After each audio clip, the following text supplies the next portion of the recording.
Ms. McKeever to participate virtually. I so move. A second.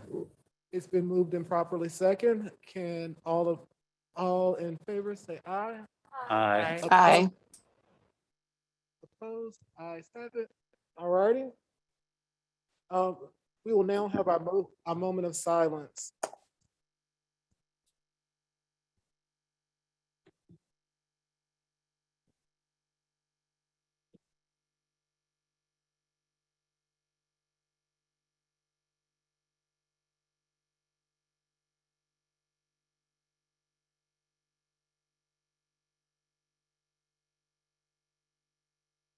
All right, thank you.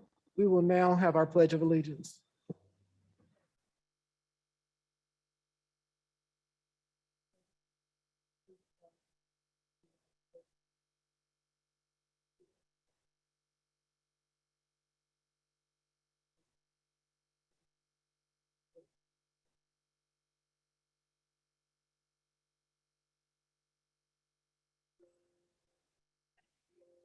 We will now have our roll call of board members. Thank you, Dr. Hurley. Mr. Bryan, Present. Ms. Bryson Morsberger. Julie. Present. Dr. Kraft, Present. Ms. McKeever, Here. Mr. Morse, and Ms. Torres. Yes. Thank you, Dr. Hurley. You're welcome. Thank you. At this time, we will need to do the election of a chair, board chair. Do we have any nominations for board chair? Dr. Gurley, I would like to make a motion to nominate Lisa Torres as chair of the Charlottesville School Board. All right, thank you. Do we have any more nominations on the floor? All right, so we need a motion. So she's been nominated. We do need someone to make a motion for her to be chair. I move to have Lisa Torres be chair for the next year. All right, and a second? Second. Thank you. So we have Ms. Torres. Congratulations, you are our board chair. Thank you very much. As Oh, long as you have to vote, I'm everybody's in sorry. favor of that. All in favor, all in favor? Aye. Opposed? Ayes have it. We do have now, I can congratulate you. You are chair. Thank you, sir. And thank you to board members. Appreciate that. And now we will move on to recommendations for vice chair. If anybody would like to recommend someone as vice chair. Yes. I would like to recommend Mr. James Bryant to serve as vice chair of the board for the coming year. Are there any other nominations? Great. I would now entertain a motion for Mr. I will James. move what I just recommended. So we have a motion by Dr. Kraft, a second by Ms. Bryson Morsberger. And if any, and we can take a vote. All in favor? Aye. Any opposed? Great, thank you, Mr. Bryant. I look forward to working with you again this year. Thank you, everybody. I will hand it over, back over to Dr. Gurley for our appointment of clerk and deputy clerk for the board. Madam Chair, I would like to recommend Ms. Julia Green as our board clerk, and I would like to recommend Ms. Leslie Thacker as our deputy board clerk. Any I so questions? move that. Thank you. I'll second it. All in favor? Aye. Aye. Opposed? Great, thank you so much. All right, moving on. Now we're going to, I would like to ask for a motion for approval of the agenda for today, please. I move that we approve the agenda for today. A second. Any questions, concerns from board members? No concerns, but I mentioned to Ms. Thacker that there were a couple of items that were listed as info items on our agendas, and they should be action items. Yeah, the calendar, the program of studies should be an action. I think now it is an action. Yeah, they're both action items now. All right, so that's been changed, so that's great. So we did have a motion and a second. Any other questions? All right, all in favor? Aye. Opposed? Great, thank you. All right, we are now moving to comments from members of the community. We offer 2 opportunities for this. We do have people in the media center in person, and I'm going to call on those people first. So a reminder to those as you come up to the podium, please clearly state your name and your address, and you are limited to 3 minutes for your comments. And first on my list, I have Miss Christine Esposito. Welcome. Good afternoon, Dr. Gurley and school board members. I am Christine Esposito. I'm a GRT at Johnson, and I live in the city. I'd like to start by thanking the school board for their leadership over the last 2 years. These last 2 years have been some of the most difficult of my teaching career, but I've rarely had to add the stress of wondering where the board stood on the safety of our students and staff to the long list of stresses a pandemic creates. I have felt more heard and listened to in the last 2 years than I have at any other time in my career with Charlottesville City Schools. I've been even further heartened by Dr. Gurley's stated intention and his early efforts to create a culture of care for our division. In the summer of 2020, when the discussion raged about how to conduct school as safely as possible for everyone, CCS did what few other divisions in Virginia did. They trusted teachers enough to give us a voice in how schools could operate. I believe our return to school in September and in March was made easier because teachers, the people who would have to implement their policies being discussed, were given a chance to make those policies stronger. It is for this reason that I ask you to approve a collective bargaining agreement, one that gives our division a chance to derive the full benefit of teachers' expertise to improve learning and working conditions in our schools. While it is true that I've never felt more heard or listened to than in the last 2 years, I'm in my 22nd year as a teacher in Charlottesville. I remember all too clearly the message coming out of central office during the height of the recession. You should be thankful you have a job. The unspoken but absolutely clear part of that message was that we should sit down and shut up. Discussion was neither welcomed nor entertained. We are one election or one superintendent search away from this being our normal once again. It is for this reason I ask you to approve a collective bargaining resolution, one that gives teachers a guaranteed voice in the discussion. A handful of years ago, I worked for a principal who routinely targeted some of the teachers on his staff. I was not on his target list, but I could not sit quietly and watch this principal continue to target teachers and to destroy the morale of a place at which I had loved working for more than a decade. With no real structure in place for addressing issues with principals, I, along with several other teachers, made an appointment with the school board member to address our concerns.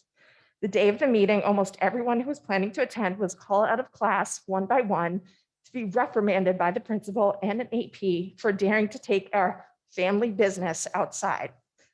The meeting with the school board member did not take place as we all worried about retaliation. It is for this reason I ask you to approve a collective bargaining resolution, one that gives teachers a say in their working conditions and a process for addressing similar issues.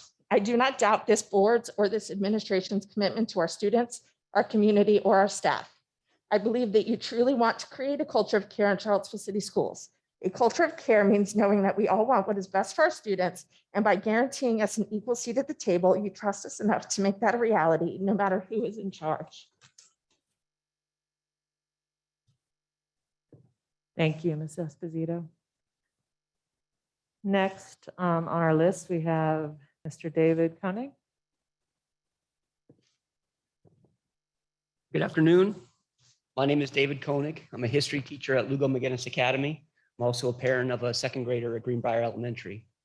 I'm here today to comment on the presentation on collective bargaining, which is being given by my employer, Charlottesville City Schools. Article 23 of the Universal Declaration of Human Rights states that every person has a right to form and join trade unions for the protection of their interests. Implicit in this fundamental human right is the right of workers to bargain collectively, since collective bargaining is what allows workers through their unions to level the playing field between themselves and their employers. course, protection of even the most fundamental rights is always dependent on the government under which a person lives. In the United States, the right of private sector workers to bargain collectively has been protected since the enactment of the Wagner Act during the Great Depression. But public employees' collective bargaining rights depend on individual state governments. And in 2020, the government of Virginia finally enacted a statute recognizing that right, joining 47 other states. Statute empowers local governing bodies, including the school board, to enact ordinances recognizing and defining the collective bargaining rights of local workers. So when the teachers and staff of Charlottesville City Schools present this board with a request for a collective bargaining ordinance signed by a majority of those teachers and staff, your choice is clear: to recognize and protect the fundamental rights of our school division's employees, or to refuse to do so.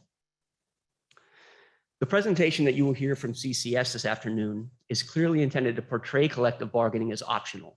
This board can approve an ordinance or simply decide not to. The presentation includes 11 slides dealing all of the things that the school division has done for or given to its employees, reading between the lines, reasons that we don't need collective bargaining. And while I do appreciate things like the extra days off that Dr. Gurley added to the spring schedule, I do, what I would appreciate much more is the chance to join together with my brother and sister educators and to sit down at the negotiating table with Dr. Gurley and the school division as equal partners in the education of our children.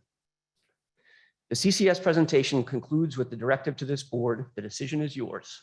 Enact a collective bargaining statute or not. While this is technically true under the Virginia statute, this is not a neutral decision you're being asked to make. This is not a choice of whether to appropriate funds for a new high school gym versus a middle school auditorium. This is a choice of whether to respect the fundamental rights of the people who work in our city schools. I'll just conclude by saying today that I am new to Charlottesville City Schools this year. My family and I moved here this past summer after living and teaching in Washington, D.C. for the better part of 2 decades. One of the main reasons we decided to make the move was the consistent anti-teacher stance from the DCPS central office and the resulting combative relationship between that central office and the district's teachers and staff. So far, we've been very happy with our move and with our new employers. I have found Charlottesville City Schools to be a well-run organization, and the relationship among teachers and administrators, at least at my school, is extremely cooperative. So it was with real disappointment that I read through the CCS anti-collective bargaining presentation, which I view as dismissive and disrespectful of teachers' rights and of educator solidarity.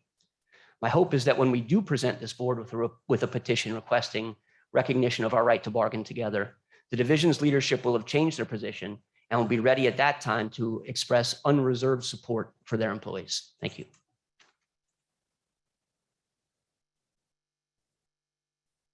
Thank you. And next on our list is Jessica Taylor. Would you like to? No? Okay. Is there anybody else in the media center who would like to make public comment at this time? Okay, I believe we do have some people that are signed up potentially in the Zoom room. I have on my list, and maybe this can be confirmed, Miss Hannah Helm. Yeah, and I would just ask that anybody who's in the attendee gallery on Zoom, the best way for them to let us know they would like to speak would be to raise their hand in the gallery or to post a message on the chat boards.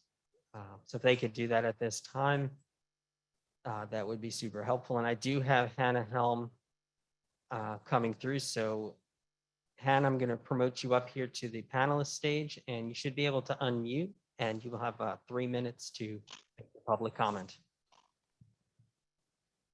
Thank you. Good afternoon, everyone. My name is Hannah Helm, and I have the pleasure of teaching. Hold on, Miss Helm. We're having some trouble with the audio.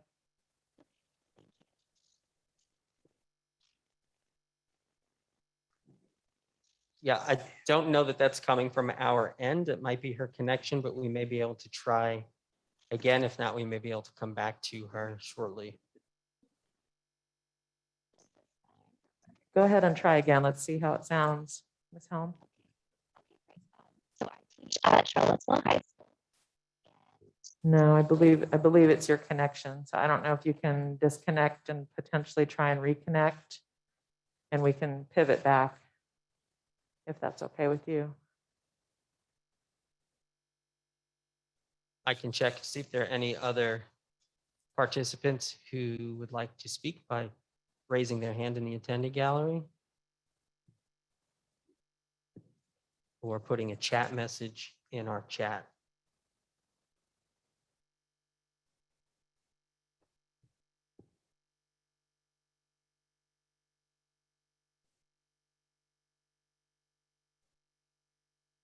I'm not seeing any other hands up at this time. I don't know if we want to give 30 seconds for Hannah to come back in, we can try to promote her again. As Sure, sure, that's fine. Let's give her some time.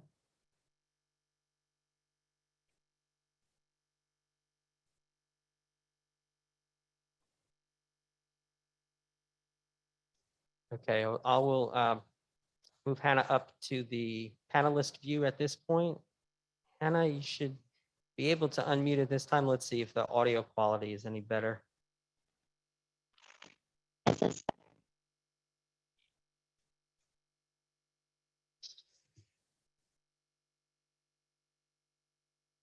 Yep, she's back on mute. I'm not sure if the quality did not improve.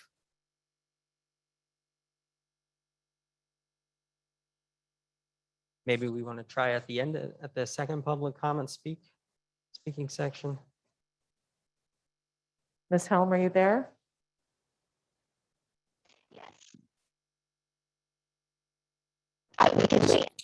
She said she could wait until the end of at the second comment period. So I Great. appreciate Ms. Helm. Yeah, thank you, Jennifer. All right, we'll do that. And again, as a reminder to everybody, we will have a second opportunity towards the end of the meeting for public comment again. So thank you for being willing to wait. Appreciate that. Anybody else, Mr. Como, that you see? Right now, there are no other hands raised in the attendees gallery, and I do not see any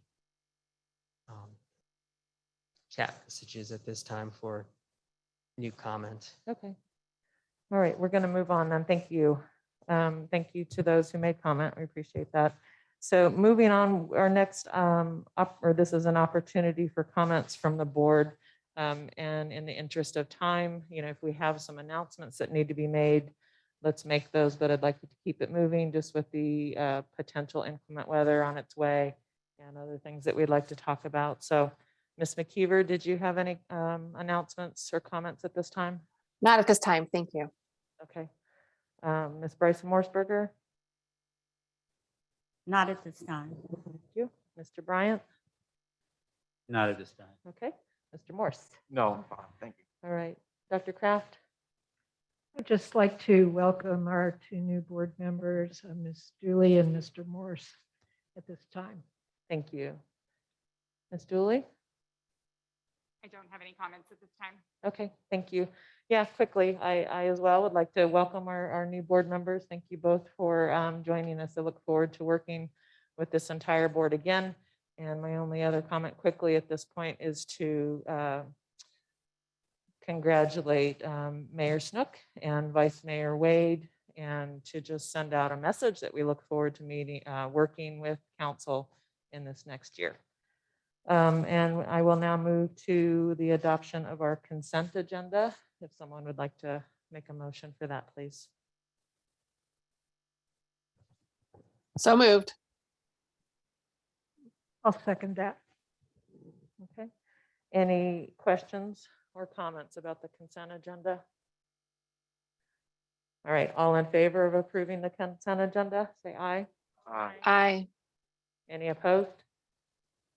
Great, thank you. All right, and we are moving on to action items. Dr. Gurley? Our first item is approval of the 2022-2023 program of study. We have Dr. Odie who will be doing that. Thank you. Thank you, Madam Chair, members of the board, Dr. Gurley, good afternoon. In December, staff presented to you the program of studies for 2022-2023. Since you've had time to review those recommendations, tonight our superintendent does recommend the board take action. Thank you for that. Are there any questions from board members? And I know that Mr. Morrison, Ms. Dooley, hopefully, I think you both were here and had the opportunity to see those presentations, but any questions or comments from anybody? Ms. McKeever? I have no comments or questions at this time. Great, thank you. I will go ahead and move the program of study for approval. All right, any questions at this or comments at this point? Sure. I just want to quickly comment that I applaud the course changes that better utilize funding. It's something that probably won't be covered in terms of media, but it's something that I think it's important for us to better utilize our money. So some of those courses changing to CT courses or just their numbers, allowing that additional funding, or not even additional funding, better utilizing the funding for Perkins. So I just applaud that. That's something small, but I think it's pivotal that we've talked about in terms of making sure that we have our dollars going the best way. So thank you. Thank you. Thank you, Mr. Morse. Any other questions, comments? So we've had a motion and a second. All in favor? Aye. Aye. Any opposed? Great, thank you. Thank you, Dr. Odie. Thank you. And then next we have Dr. Gurley for our 2022-2023 calendar. And that'll be Dr. Odie again. Thank you. Also in December, we presented to you a draft of the 2022-2023 school calendar. As mentioned before, we collaborated with Albemarle County Public Schools to create aligned calendars. The process did include involving joint calendar committees composed of teachers, administrators, central office staff, and parents. As you know, we also shared the draft with the community for review and comment. We do have one small change after a request from a community member after our December board member meeting. And so we have changed the language from Chinese New Year to say Lunar New Year in an effort to be more inclusive. So at this time, the superintendent would like to ask you to take action on that 2022-2023 school calendar.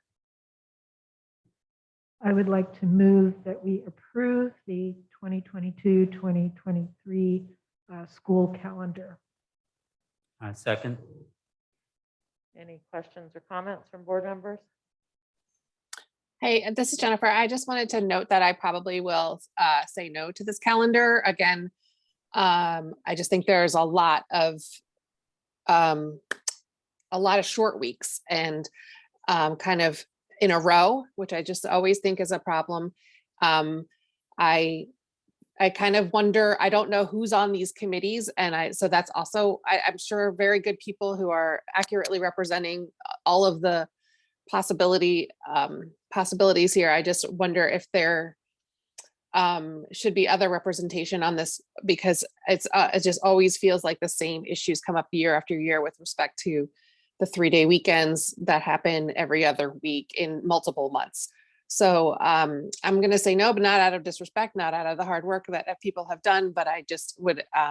So I just wanted to be clear that I'm respectful of the work that's been done, but I also would like to kind of know who's on these committees in the future and to perhaps see additional representation from families who are struggling to kind of find childcare for their family for these 3-day weekends. Thank you, Ms. McKeever. Any other questions, comments? Dr. Odie, Dr. Gurley, would it be possible that we next year revisit and look at who is invited on those committees and look at whether or not we might be able to include? Absolutely. I mean, we can most certainly share that. And I appreciate that, Ms. McKeever. And, you know, one of the things that I'm sure I said at the last meeting, you know, the sticking point is when school starts. And when we count those 9 weeks out, it's just the 9 weeks ends right before we have the election day. So that's what causes that October, November. And I agree, you know, I wish it was different too. I mean, really, if we could have, if our schools weren't used as polling places, that would help some of it out too. We could move those days, or we could move some of those days around, but that's where some of that sticking point. But most certainly, we can share the list of names of people who've been invited and who serve on that, those committees. Absolutely. Thank you. All right, any other questions, concerns? We've had a motion and a second. All in favor? Aye. Opposed? Me, Jennifer. Thank you. Thank you, Dr. Odie. Thank you. All right, we are moving on to our items for discussion. And the first item is 11.1, student and family. And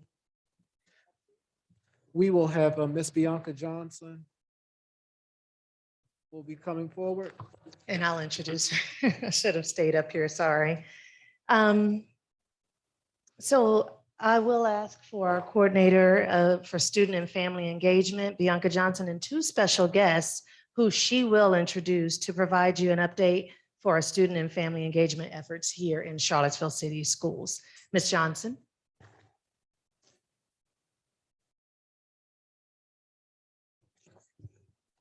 Good afternoon, Madam Chair, school board members, and Dr. Gurley. Good afternoon also to any community members that are watching with us today. My name is Bianca Johnson, and I'm the Family Engagement Coordinator for CCS. Thank you for having me present the yearly update, and we can go to the next slide. And before we get started, I want to quickly address our current state with the winter weather. I know that it's been a difficult couple of days for some of our families, and I want to personally let you know that even though your children are not in school, we are still here and ready to support. I work with a small group of families, and I've checked in with those needing assistance by dropping off a few extra food and hygiene items before the next storm hits. Please check the Family Engagement social media for information on warming and charging stations, as well as how to access food if need be. Feel free to also reach out to your school mental health professionals to navigate community assistance, and of course, me if need be. On this slide right here, you'll see my contact information. And for those that are watching, please feel free to screenshot this slide or use your device to scan the QR code, and it'll save my contact information should you need to reach out. Below, you're also going to see a hashtag that says Barrier Warrior. And as I've continued this work for the third year, I continue to work with our families to eliminate barriers so that students can contribute all that they can to the classroom and that families can support their children as best as they can. Next slide. And this slide reads a quote from Steve Constantino. He is the author of the book, Engage Every Family, which I read in a book study a while back. The quote reads, strategies without a process produce sporadic and temporary results. I ask that you keep this quote in the back of your mind as I continue through this presentation. Next slide. In November, I gave a brief community engagement update under the equity presentation where you all had the chance to hear more about the Inclusive Excellence Framework. I helped create the community engagement portion of the framework along with other division staff. In this part of the framework, there are 3 objectives. What you'll see in this presentation is 2 out of 3 objectives in action and a plan to get the other one in action as well. Objective 2 reads, improve communication engagement outcomes and experiences for marginalized groups within the division. One of the strategies to make this happen is to continue to leverage partnerships at community events that address the needs of CCS families. And as mentioned in November, you'll see CCS implement these efforts by both coordinating community events and joining efforts already planned. Since the last family engagement update, we've attended health fairs, community fun days, and even basketball games to continue being familiar faces in the community and to greet and connect with families. We've also coordinated events like the Back to School Bash, Clark Community Connections, and bus stop meet and greets for Dr. Gurley. These events have allowed me to connect with many families and to connect them to resources such as beds for their students or a computer so that a family can continue to meet with their child's teachers despite having limited mobility. These connections have also allowed me and different division staff, such as our student support liaisons and our mental health professionals, provide direct family support as needed. Next slide. Workshops have continued this year on a smaller basis for our families that are part of different community groups. And so far this year, Family Engagement has presented 8 workshops and counting. Most of the workshops have been virtual and few have also been in person. I also co-led a training with Jody Murphy, the mental health and wellness coordinator with the YMCA after school staff. More family workshops will be available in the spring. Next slide. Since the last update, Family Engagement has hosted 3 more response to essential needs drive-throughs for our families. And as you all know, at these events, families can drive through to receive free and essential items such as food, coats, hygiene products, books, and community resources. Since the last update, we've given away about 2,000 of these items to our families in need. And all of these efforts are made possible through community donations and sponsorships. Going back to the Inclusive Excellence Framework, Objective 3 states that we will work to evaluate and increase community partnerships in support of diversity, equity, and inclusion. One of the strategies to make this happen is to add to the comprehensive list of partners by contacting community partners who provide services that address school or division needs. At the end of last school year, I sent out a thank you video showing our gratitude and what our collaborations have provided to our CCS families. This was also a way to implement this objective and begin conversations about future collaborations. 2 organizations that I have with me today reached out with the same question and intention. What we did was great, but how can we make this happen on a long-term basis? And so we're going to start with the Chris Long Foundation, who's been a sponsor for almost all of our REN events. Kim Packett, the development manager of the foundation, is going to share some information about EdZone, which will continue to eliminate barriers, but on a school-wide level.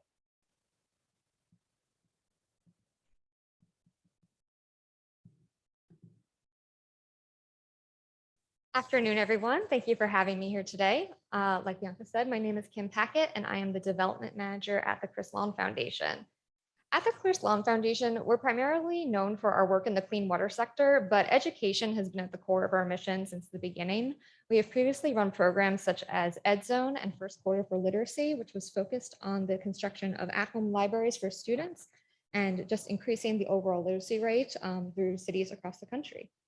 And so now we have our new EdZone initiative, which is our newest education program, which we'll be partnering with Charlottesville City Schools on.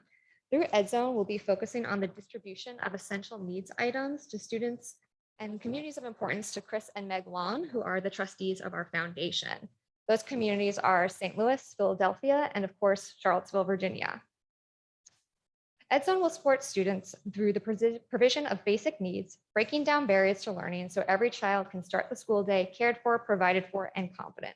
We like to use the example, we don't send our football players out on the field without their helmets and pads. We shouldn't be sending our students into the classroom hungry, uncomfortable, and cold. We've been working with Bianca to figure out how to get these essential needs items to students, not just at distribution events held periodically through the year, but also in the classroom every day during the school year. We settled on the creation of essential needs closets at the 6 elementary schools here in Charlottesville to house these items. And so we launched EdZone this past October at our annual fundraiser at King Family Vineyards, which Bianca and Dr. Gurley were both able to attend and speak about the program. Since then, we have been readily accepting donations, and I'm really excited to share with y'all that we have secured funding for 5 of the 6 closets for next year, and we anticipate the 6th being funded by the end of the month. The response from the community has truly been overwhelming, and we're very grateful. So the closets will launch in fall of 2022, and we will continue, of course, to also support the fundraising, the distribution events throughout the year as well. So we just wanted to take a moment to thank everyone at Charlottesville City Schools for this partnership. We're excited to get going, get to work, and to continue to work with Bianca and her amazing team. Thank you. Thank you, Kim. So just a little bit more information about EdZone. We've talked with the elementary schools about their spaces, and we're also taking into consideration the modernizations that are planning to take place. And for now, we've cleared out the back conference room downstairs at the annex to have a centralized hub for surplus or if other schools need items as well. And so next, you're going to hear from Catherine Donnelly. You're going to hear from her virtually this afternoon. She's the manager of child nutrition programs at the Blue Ridge Area Food Bank, who's provided shelf-stable boxes for our families in need at the REN events. But we are now looking to pilot a school-based food support program.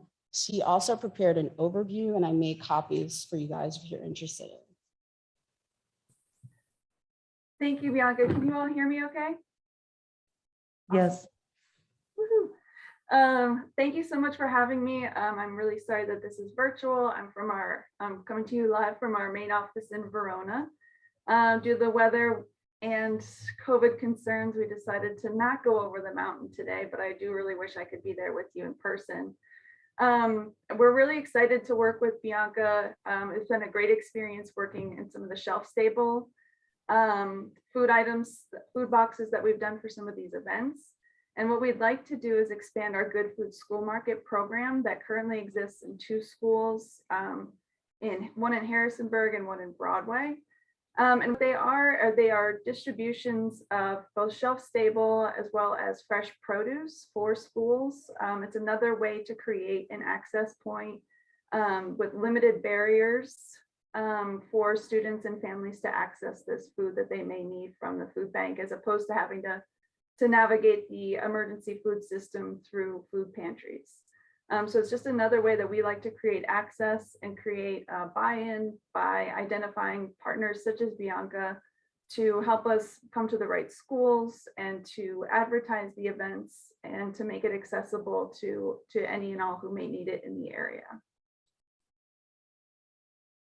Thank you. And so we are looking to pilot this over at Buford. I have already had some beginning conversations with the Buford admin, and I have met with the community partner committee at the school a few times to get the ball rolling with planning, and we would like to get that started next school year. Next slide, please. There are many hats worn in this role, and so I'll briefly go over other efforts in the family engagement umbrella. As a coordinator, one of my requirements is to provide workshops for families to learn how to best support their children. Since the last update, 5 different live virtual workshops were presented to families and recorded for them to have access to at a later date. Topics range from core learning such as math or reading, and from talking to kids about race and racism. Workshops will be continued to be offered in the spring. I just lost my place, I'm sorry. But the format could look a little different. With family feedback and further conversations with partners, I'm hoping to provide information to families based on what they need in a format that works best for them. Family engagement also supports the Reach Them to Teach Them grant program that encourages teachers to create and document their efforts to engage families throughout the school year. Normally, a winner is chosen based on an essay that a teacher submits that documents their work over the school year. And from admin feedback, we have determined that this isn't the best environment for a teacher contest. And so we are working to revamp that as well. My hope is that we can include family feedback to select a teacher that's doing the work to connect with students and families. With family engagement being part of the VTSS, Virginia Tiered Systems of Support, I am also a part of the division leadership team. A goal this year is to create an action team for all domains, and we're working to have a few family engagement action team meetings before the school year is complete to hopefully create a clear vision for district-wide family engagement, as well as some universal ways to provide support for our students and families.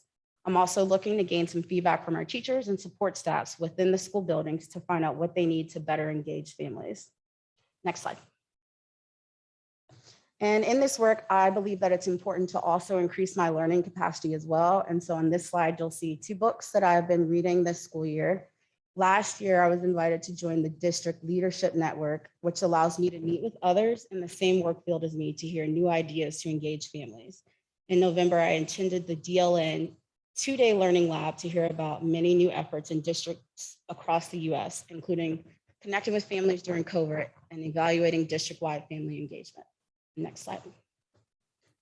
And I will wrap this presentation up by going back to the quote that I had at the beginning of the slide: strategies without process produce sporadic and temporary results. And I hope that through today's presentation, you'll have a better idea of the strategies and efforts that family engagement and community partners are doing to produce long-term and sustainable results for our families that need some extra support. Through our partnerships, honest conversations, intentional work, we hope to continue to be barrier warriors so that families can support their students and students can be their best selves in the classroom. I would like to thank the school board for your ongoing support. I'd also like to thank Dr. Gurley, Dr. Odie, and especially Denise Johnson, who's been a great partner in planning community engagement efforts And I'd also like to thank our community partners for continuing to collaborate with us and all of the division staff that help us all continue this work. As I've said many times, my work is nothing without partnerships, and it's because of all of you that we can continue to make this happen. Thank you. And if there are any questions, I'm happy to take them. Yeah, thank you. Thank you so much. So let's start. Anybody have any questions? I'm gonna start with Jennifer, just so I don't forget you up there on the screen. Okay, so thank you, Ms. Johnson. I think the critical question that is kind of being asked right now is like, I guess in comparison to March and April of last year when we brought food to families, is there any discussion over the past couple days about how we're going? You know, it sounds like you have done a little bit of that with a number of families, but I wonder if there's any other engagement efforts for families who might need, I don't know, warmth or food or anything like that for our students who are not in school right now. Aside from my personal efforts, I am not aware of any, but if anyone needs any assistance, please feel free to reach out to me or any of our school mental health professionals for assistance. Between, you know, we're a really resourceful community, and between all of us, we can absolutely help.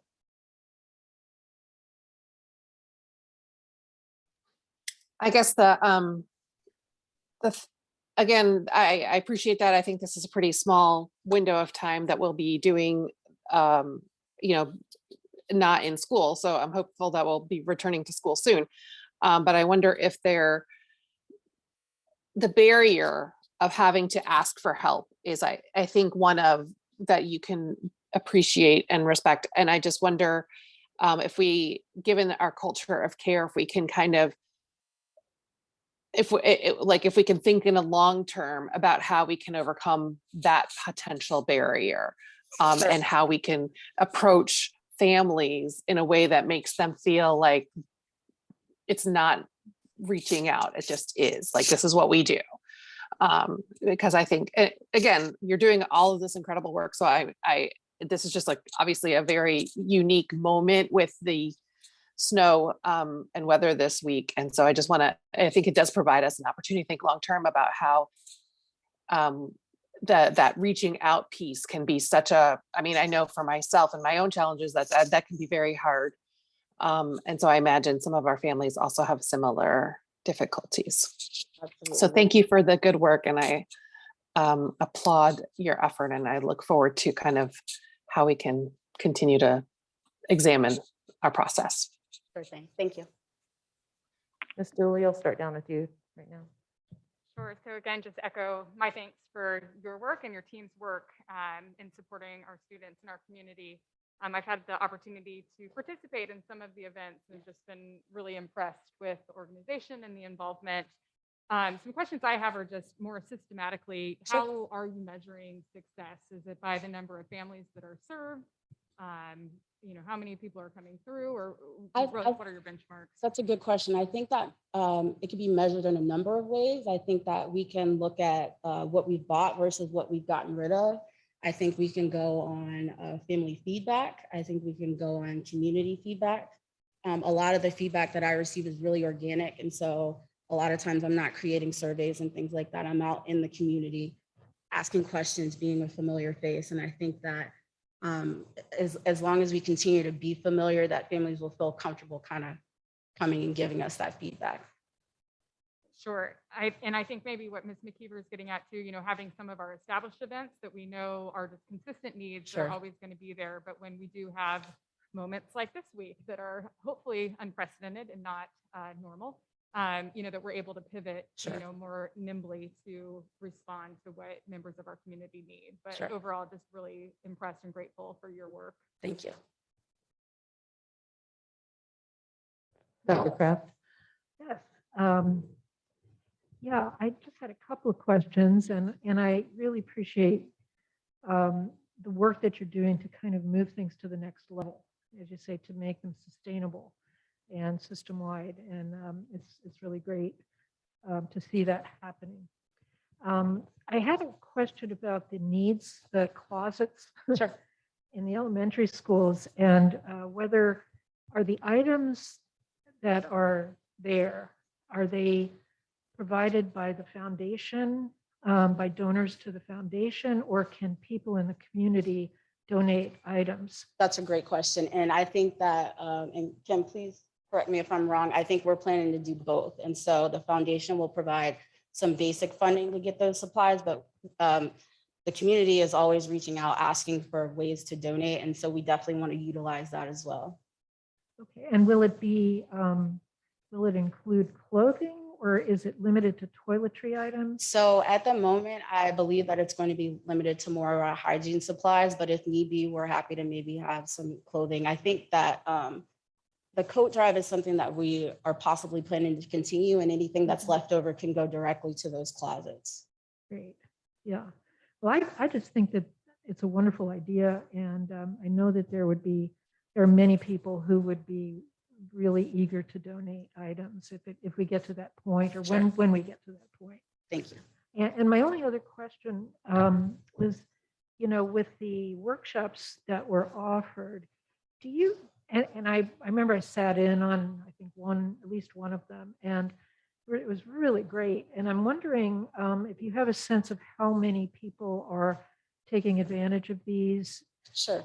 Either live or the recordings. I think that if I'm being 100% honest, I don't think that there are enough families taking advantage of it. Our numbers have been relatively low, and I'm open to hearing feedback as to why that's happening. But I think with COVID times, families are busy, families are stressed, and which is why we also offer the option of recorded so that they can access it at a later date. Great. Well, yeah, it would be wonderful. They're wonderful resources. So Sure. whatever we can do to get people to focus and listen and watch would Absolutely. be great. So I would just encourage that. Okay, thank you. And I think that's it. But thanks for your work. Thank you. Mr. Morris? Yeah, I just want to quickly say thank you for creating these partnerships, and it really does help our school system cultivating these partnerships and serving our children. So most of everything else that I had written down has been said, so I'll just keep going. Thank you. Mr. Bryant? Well, Bianca, I want to certainly thank you and your staff for the wonderful work you're doing in our community. Also, I want to give a shout out to the partners who have partnered with you all in terms of providing these family workshops and essential needs to our students and families in our community. I do applaud you for that. I did have an opportunity on several occasions to see you in action, so continue to do the good work. And I do concur with Dr. Kraft. If we can find a way to engage our families to participate in those workshops, to enlighten them more, I think that would be a great, that would be a great thing. So continue to do the good work that you and your team are doing in our community, and you are valued, and they are very appreciative of your work. Thank you. Ms. Bryson-Morsberger? No questions. I echo what everyone else said. Thank you, and no questions. Okay. Thank you. Yes, thank you. So much gratitude to you, your team, to the partners for everything, and for these new programs. I look forward to how they'll be rolled out. Sure. And whatever we can do to support you and to support that. I definitely look forward to that. I think just quickly regarding Ms. Dooley's question as far as how do we measure the success of these programs. I mean, I think I've attended almost all of your response to need events and the number of products that you all have been able to gather and give out. It's more each time. This most recent coat drive, we were out of coats in the first hour, I believe, and there were people lined up before we were supposed to even start. So there's definitely the need, and you just are doing tremendous work. So thank you for all of that. As it relates to the current weather event and this week, definitely, I don't think anybody expected it to be what it was. I think the schools are ready and available and potentially we can always do better. So I think we are open to receiving feedback and recommendations. And I think even more importantly, you know, we might have the space, but I look forward to, and I would hope that, and I am willing to bring this forward to city government and city leadership on how we can maybe team and be better prepared Sure. if there is a next time. So if they are able to support and they need a space, maybe we can provide the space so that we can better support our community. So thank you for reaching out to who you have. And I will definitely, like I said, bring this forward to leadership at the city level so that we can continue to do better and support all of our community members. So thank you. Thank you.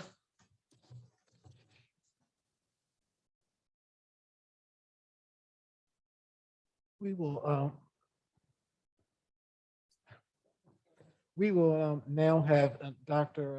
Baptist come forward with our revisions to our leave.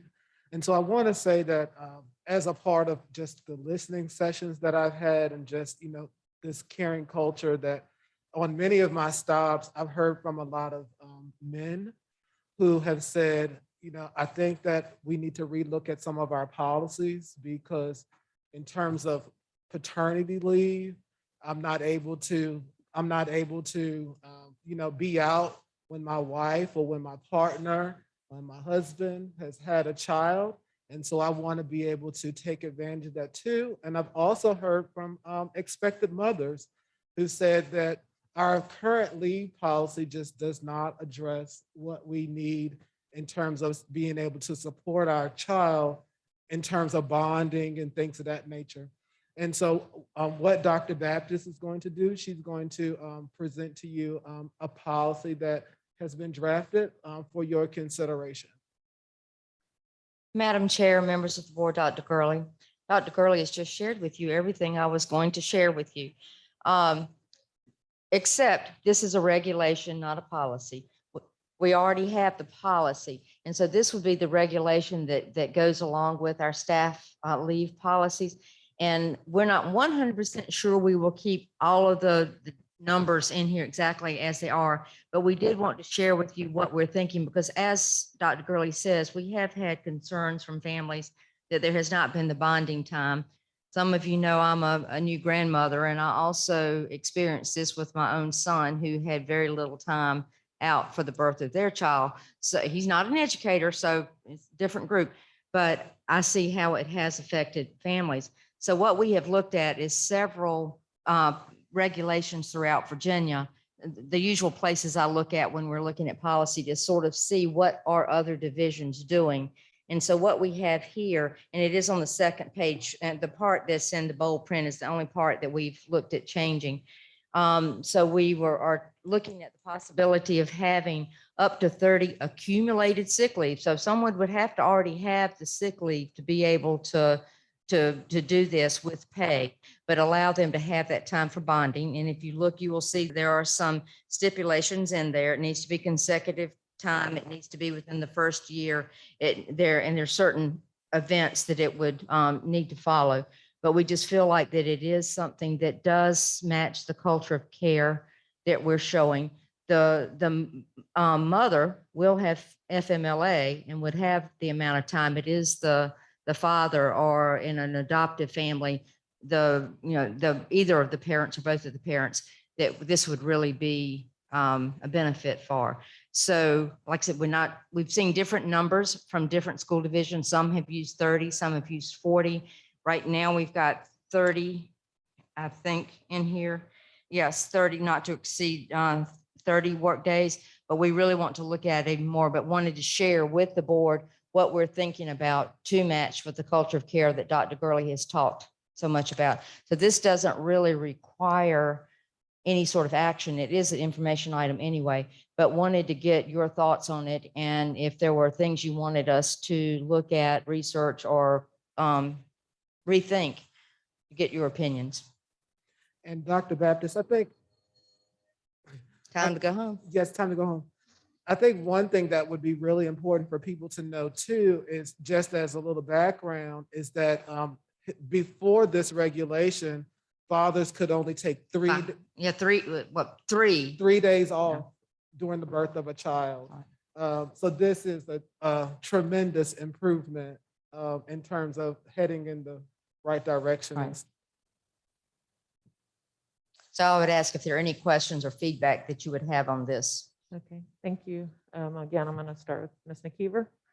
Hi, thank you, Dr. Baptist. I'm in the, just speaking to the speaker. I am always looking to improve our maternity leave policy, and I appreciate that this is finally, or family leave policy. And the email that we got a couple of weeks ago related to this, I mean, I don't know that that actually addresses the concerns in that email. So is that your understanding, Dr. Gurley, that this would address some of the concerns that were brought forth by that? Is this the email from a male employee or a female employee? Female. So with the female, with our female employees, they are covered under FMLA. So there is still up to 12 weeks that, so currently, so with our male employees, with our male employees, there are only 3 days that you can take off during the birth of a child, period, regardless of how much sick time you have. So that's our current policy. You can only take 3. With our female employees, I think some of the issue comes with the bonding of the child. And so those are the FMLA.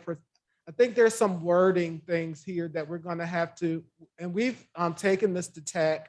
We talked through this at our TAC meetings. And most certainly it's a moving, this is not a one and done.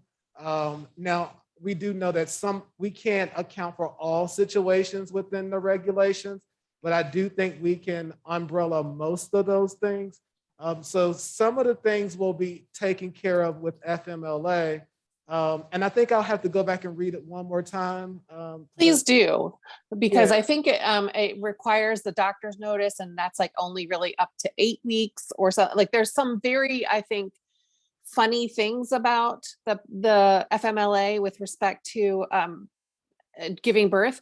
And I would, to the extent that a new parent could use 12 weeks or add sick time to the amount of FMLA. Like I thought the concurrent wording was a little, I mean, again, it's fine for paternity, for people who have not given birth. I don't know.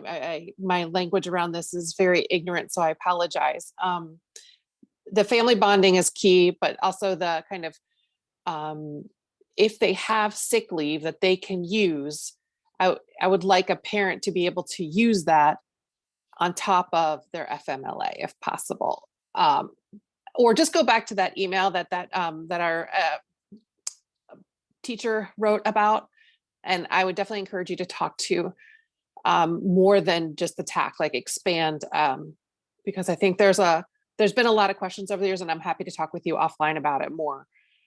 Because I again, for the paternity, this is a no-brainer, totally supportive of that.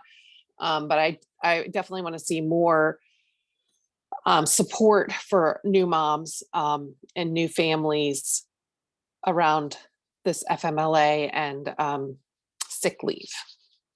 Absolutely. And this is not a one and done. And when I say TAC is our springboard. And so they most certainly, they represent their school. So the members of the TAC committee represent their teacher community within the school.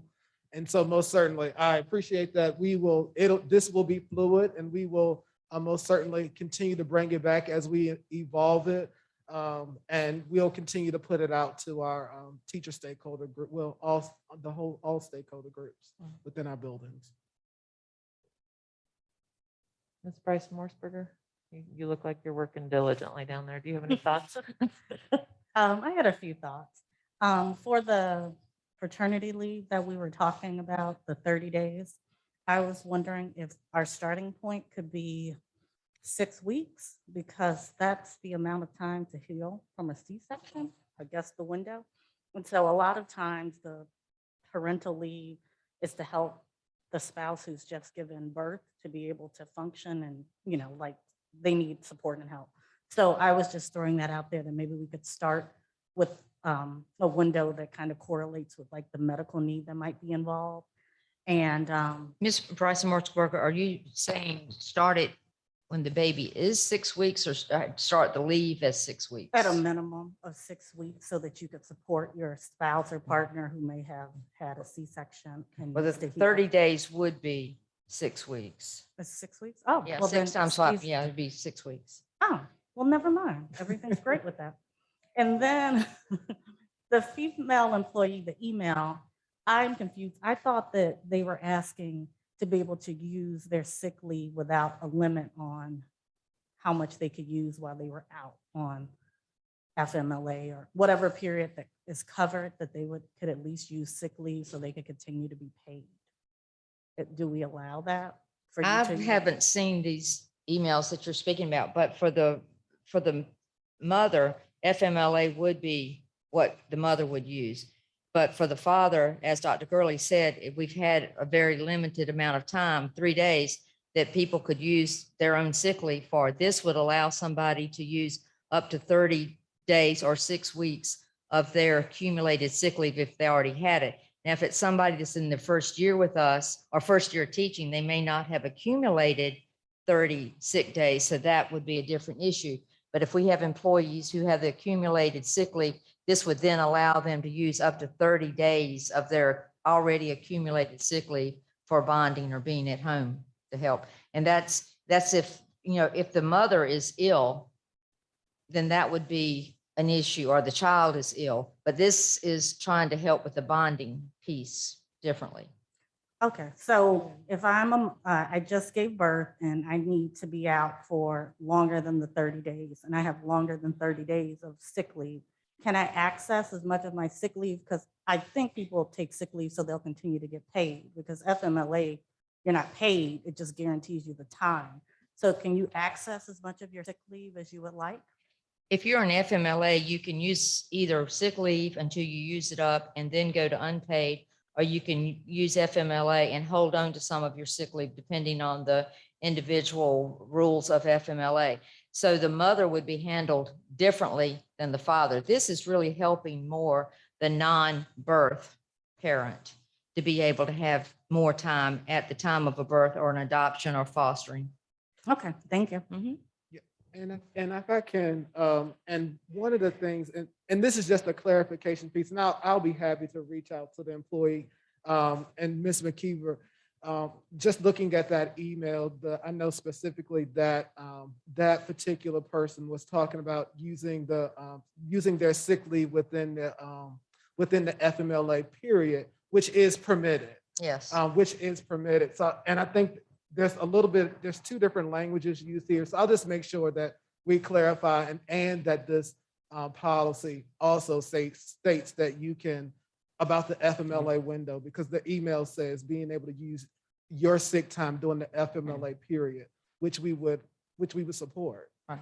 And we're not wanting to do anything that would be in violation or compromise the FMLA. That's, federal law. We're definitely going to follow every bit of that. This is to help people who wouldn't be covered within the FMLA and have the time.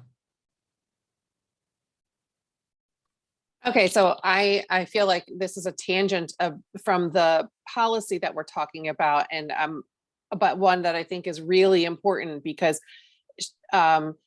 she says, as the situation stands, I will only get paid for 6 weeks and will go unpaid for the other 6 weeks. And because I think that so even though she has far more than 6 weeks of sick leave, so that's where the confusion is. Yes, and as long as she has the leave, she'll be paid, and as long as she's been working over a year, she's protected by FMLA. So I'll just make sure that I'll follow up. That would be very helpful. Thank you so much, Dr. Gurley. No problem. Thank you. Mr. Morse, do you have any questions? One of the things I was curious about, and maybe just giving some clarification around the reasoning between if both parents are employees of Charlottesville City Schools, and the combined total of 30 consecutive days. It's on our list. We've talked about it, and I told Dr. Baptist, and she agrees too. it kind of puts us back in the same predicament if two people are employees, because then one person's not going to get the full benefit. So it's on our list of things to revise. However, that language is seen in a lot of the policies is. that we pull, but we said we're going to be better than. So I always strive to be the best. Thank you. Dr. Kraft? I just applaud us going in this direction. I think it's really important for our employees. I don't have any questions at this time. Ms. Dooley? I echo Mr. Morris's question and just fear, I don't want us putting a disincentive on couples in the division not working here. I think from a teacher retention standpoint, I would imagine we retain more teachers if they're both employed by CCS than if one is working in a different division. And so I think, they should not be penalized for both being employees of our division and having a child. Yeah, the concurrent piece is very convoluted.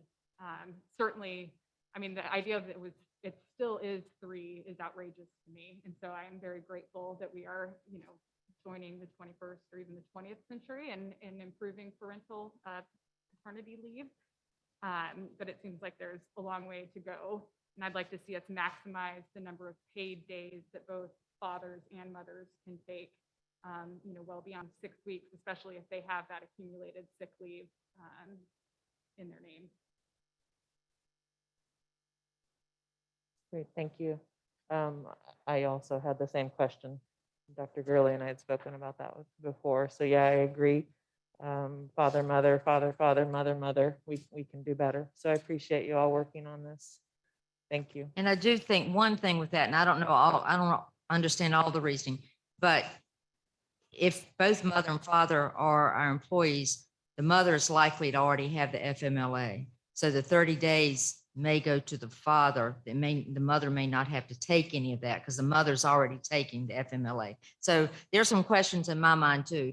But as Dr. Gurley said, this is what is in some other division. So if will get to the bottom of it and we'll do what's best for our employees. Can I ask one more Sure, question? So absolutely. just about the consecutive nature of the days also, I imagine that comes from continuity of teachers and instruction and things, but I don't know if there's any ability to be flexible, in terms of timing, and do they have to be 30 consecutive days, or, is there a way to break that out?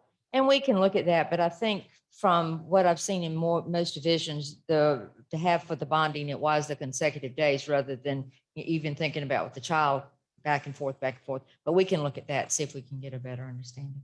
Yes, and one of the things we talked about in one of our planning meetings is if mom wants to take off the first 6 weeks and dad wants to do the second 6 weeks, I think we were trying to address like I'm going to take 3 days here, we wanted to be able to support the building and the students and the learning environment. But yeah, we're flexible.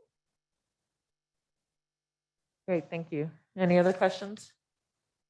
I just had a quick question. You sort of alluded to it, Dr. Pathis. If, I guess it's more of the male employee, and then we're looking at maybe expanding it from 3 to 30 days. What happens what plan do we have in place if an employee does not have the 30 days and there's a newborn? They could request time off or request that it be unpaid. We do have a policy about extended medical leave. So they could ask for that so that their job is not in jeopardy. Mm-hmm. They just would not be paid during that time period. Okay, thank you. Thank you. Appreciate it. All right, next, Dr. Gurley, we're moving to 11.3.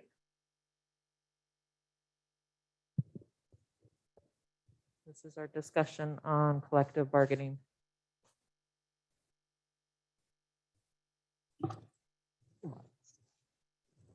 Sorry.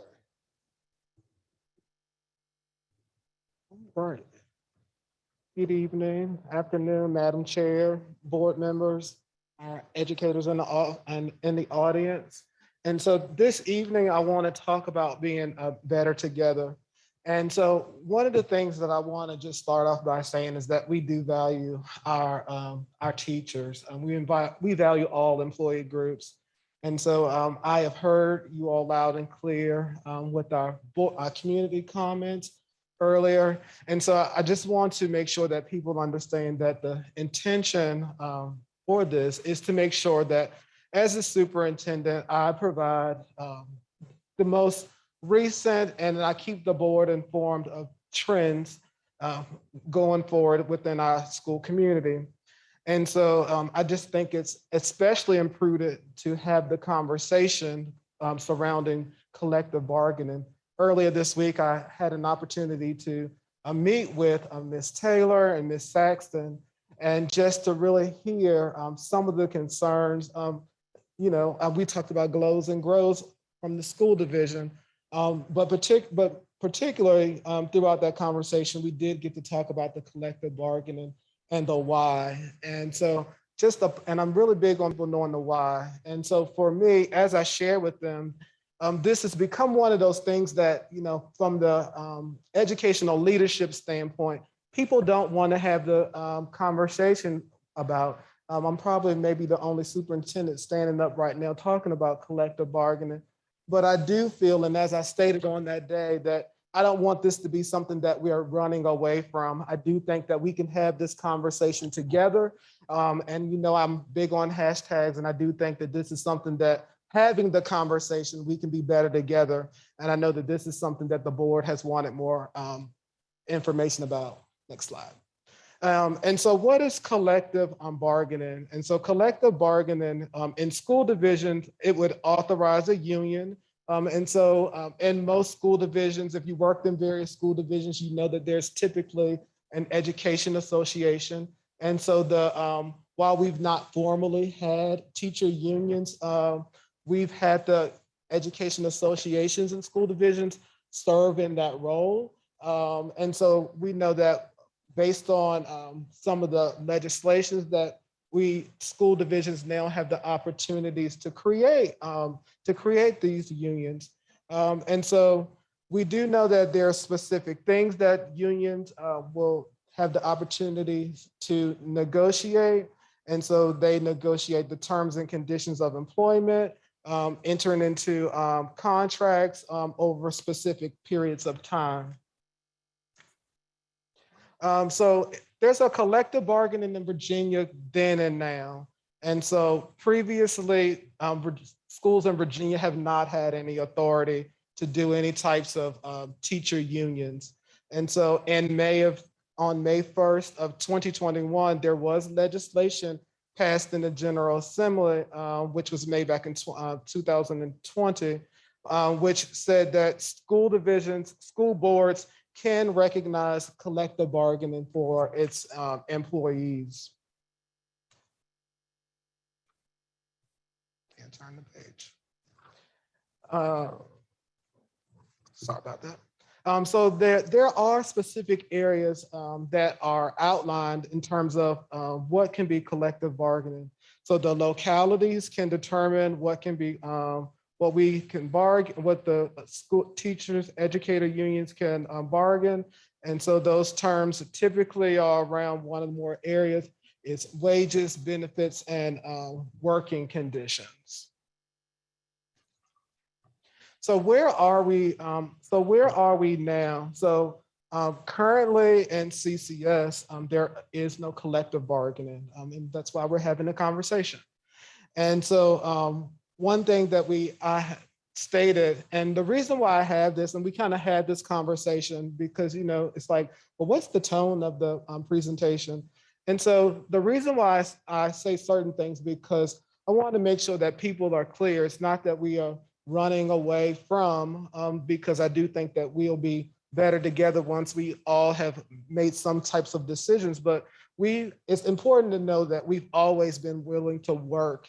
And I know that different things happen under different administrations or different localities, but we've always been able to work with teachers in a respectful manner. But as it was stated today, as someone stated today, that, those things sometimes are based on the person who's in charge. And so that's why collective union is very important. And that's one thing that I have learned in our conversations is why collective bargaining is very important for teachers is because, if the administration changes, well, I may have a culture of care. The next school division, there may be some different type of culture. And so moving on, our decision making is always influenced by what's best for our students and staff members.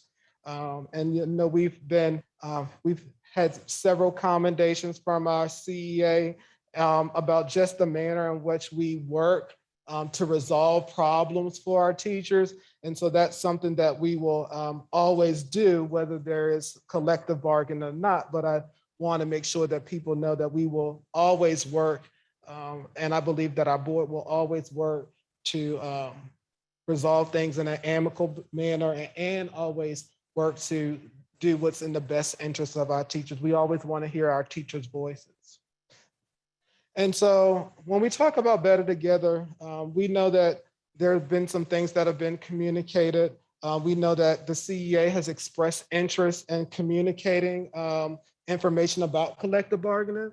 And we talked about that at our meeting on Monday. Initially, there was a request to do it during faculty meetings. And then we thought, when we were working in our silo, we said, well, we'll just create a video and we'll send it out. But then during our meeting on Monday, Ms. Taylor said, well, is it possible for us to just do it during our faculty meetings? And I said, absolutely. And not only did I say absolutely, I said, I would love for you to join me today at this meeting because I do want people to see us together because it's not a us or them. And so as a result of our meeting from Monday, each CEA representative will do, they have a standard presentation that they've developed, and that exact presentation will be presented at each school at their faculty meeting, just providing the teachers more information about what is collective bargaining. And so that will happen at the next faculty meeting at each school. So when we talk about Better Together, it's about creating and sustaining a culture of care. And so we are working together to just meet the needs of our teachers and staff. And also one thing, we've successfully just managed just the needs of our employees. And I just want to keep reiterating that because, regardless of what the outcome of this is, and I know if it's collective bargaining, we're going to always do those things, not just because there's a teacher union, but we're going to do those things because those are the right things to do. Next. And then also so it's also important to note that we are welcoming more information. I know that we are at board chair participated in one of the rallies for the teacher union. And I believe one of the key things that she stated during that meeting was that our board welcomes hearing more information about collective bargaining. And that still is the position. It is my hope that our employees always see that our leadership consistently supports the ideas, consistently supports the sharing of ideas and implements change and implementing change ultimately will enhance our work experiences. So when there are issues that people know that we want to support the working conditions, what people experience when they're here on the job. And so we do know that one thing and we talked about this also, that one of the things that collective bargaining is used for in some places is to negotiate the wages and to negotiate wages and benefits. And so one of the things that we don't have as one thing we don't have as a school board here is school divisions don't have the authority to tax. And so that will be one of the things, and that will be one of the things that we will, have discussions about. So when it comes to wages and like, what does that look like in terms of negotiations as a system? But again, it's not a barrier. It's not a barrier to implementation. It's just one of those things. How will we address that if there are teacher unions? And then there are some things that just I want to highlight that have happened and will continue to happen. And under our caring culture, we have promoted a safe and inclusive work environment throughout our COVID. And so it's our some of our primary goals to ensure that we are keeping our staff safe. On last evening, I put out some of those metrics that we are watching throughout our COVID, throughout this, as we navigate this COVID pandemic. And those things are important for us, and those things will continue to be important. Making sure that we enhance our students' learning experiences, that we are soliciting. We solicit feedback from our teachers through our TAG. We've been having community conversations, and all of those things impact the manner in which we support our schools and our teachers. We have given and we will continue to provide some of the things that we will continue to sustain are just the unencumbered times for teachers. We will continue to do that. And then we've also provided the COVID leave for our teachers in the cases where there have been some close contacts or they have been contracted the COVID-19 virus. And also we've done things such as supporting the substitutes in terms of increasing the hourly wage. And then we've also created the school-based substitute. So some of the things that we talked about on Monday are just, some of the long-term things that we will need to address in terms of teacher shortage and what does that look like in terms of supporting teachers moving forward. All of the things that, and these are things that we just will continue to do. And we've compensated teachers. While we know it's not the end all be all and the answer, we do know that when teachers and paraprofessionals have given up their planning time, that we've provided them with compensation when they've given up that time. And then we've also raised the base of our teacher pay, and which we've done that every year except for one.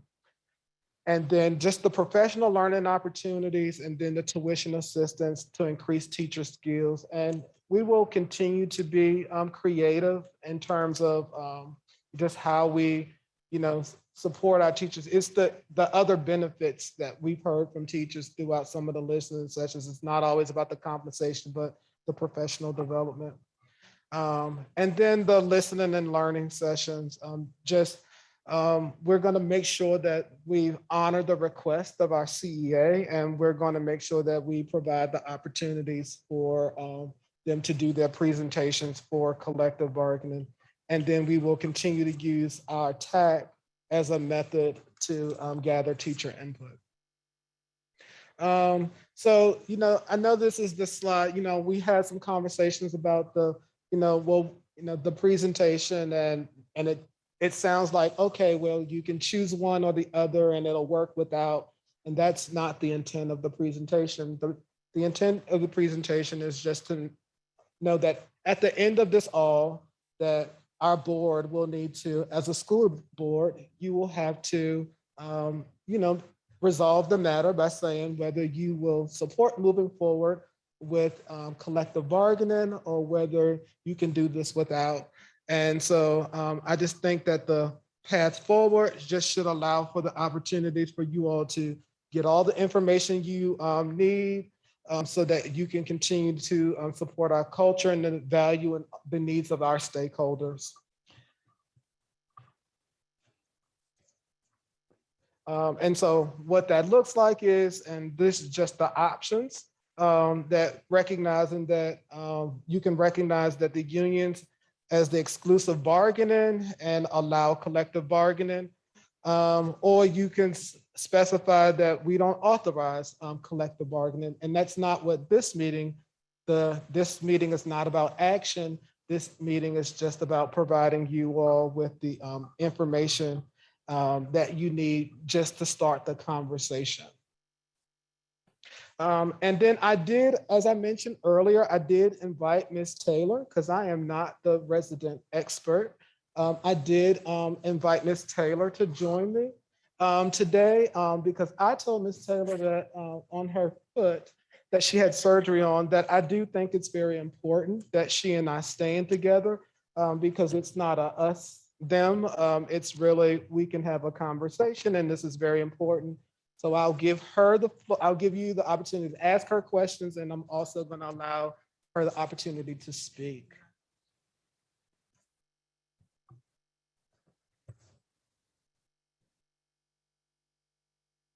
Good afternoon, Madam Chair, members of the board, Dr. Gurley. My name is Jessica Taylor. I'm the president of the Charlottesville Education Association and proud Clark B, teach first grade over there. So thank you so much for inviting me to speak this afternoon and to share the CEA's stance on collective bargaining and our plan moving forward. First and foremost, I want to acknowledge that the Charlottesville Education Association has enjoyed a productive relationship with this board, most notably over the past 2 years. In fact, having worked for the Charlottesville City Schools since 2005, I cannot remember a time that educators were as involved in the discussion, planning, and implementation of policies that directly impacted our day-to-day work in classrooms than during this pandemic. Together, we worked to develop successful and safe reopening plans, got the most up-to-date air filtration systems, PPE, and mitigation practices that surpassed minimum recommendations. We modified curriculum and learning practices to support the academic, social, and emotional learning needs of our students. How were we able to do this? Your educators came to the table advocating for what they needed to best serve their students and families, and you listened. The superintendent, her staff, and the board came to the table with what resources they had or could make available to meet those needs. We listened. Agreements were made by which all of us were held accountable. We were able to reopen, keep students and teachers safe, and continue teaching and learning despite a pandemic raging around us. We exemplified a culture of care through which all parties were successful. Essentially, we collectively bargained. Collective bargaining means that we can be equal partners dedicated to creating mutual agreements for the betterment of our schools. Collectively bargained contracts hold all of us accountable for the decisions that we make together. By agreeing to collectively bargain with your employees, you are showing that you trust us, that we will come to the table asking for the resources, support, and benefits that we need to do what is best for our students. And collective bargaining gives the people who interact with students on a daily basis a voice in the conditions of their employment. So where do we go from here? Members of the CEA are in the process of educating all of the CCS staff about the benefits of collective bargaining. We will be presenting at staff meetings and holding Q&A forums online to provide information as educators want to learn more.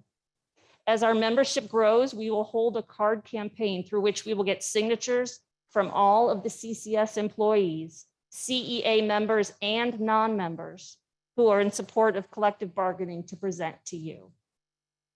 In the few meetings I've had with Dr. Gurley, I believe him when he says we are developing a culture of care in CCS. He has shown with his actions over this week especially that the welfare of students and staff are paramount. And I do not doubt that the intent of the decisions made by this board are for the betterment of the students, their staff, and our community. But you are at a crossroads. As Dr. Gurley said in his presentation, this board has the opportunity to decide what will be the best decision for CCS based on our culture, on our values, and our needs for our stakeholders. He added that we trust that you as the board will listen to our staff and make a decision that is in our best interests. We will be coming to you with our signatures. We are asking you once again to listen. Thank you. Thank you, Ms. Taylor. Thank Dr. you. Gurley, thank you both. And any questions, I'll be happy to answer. Thank you. Dr. Gurley, do you have anything else? No.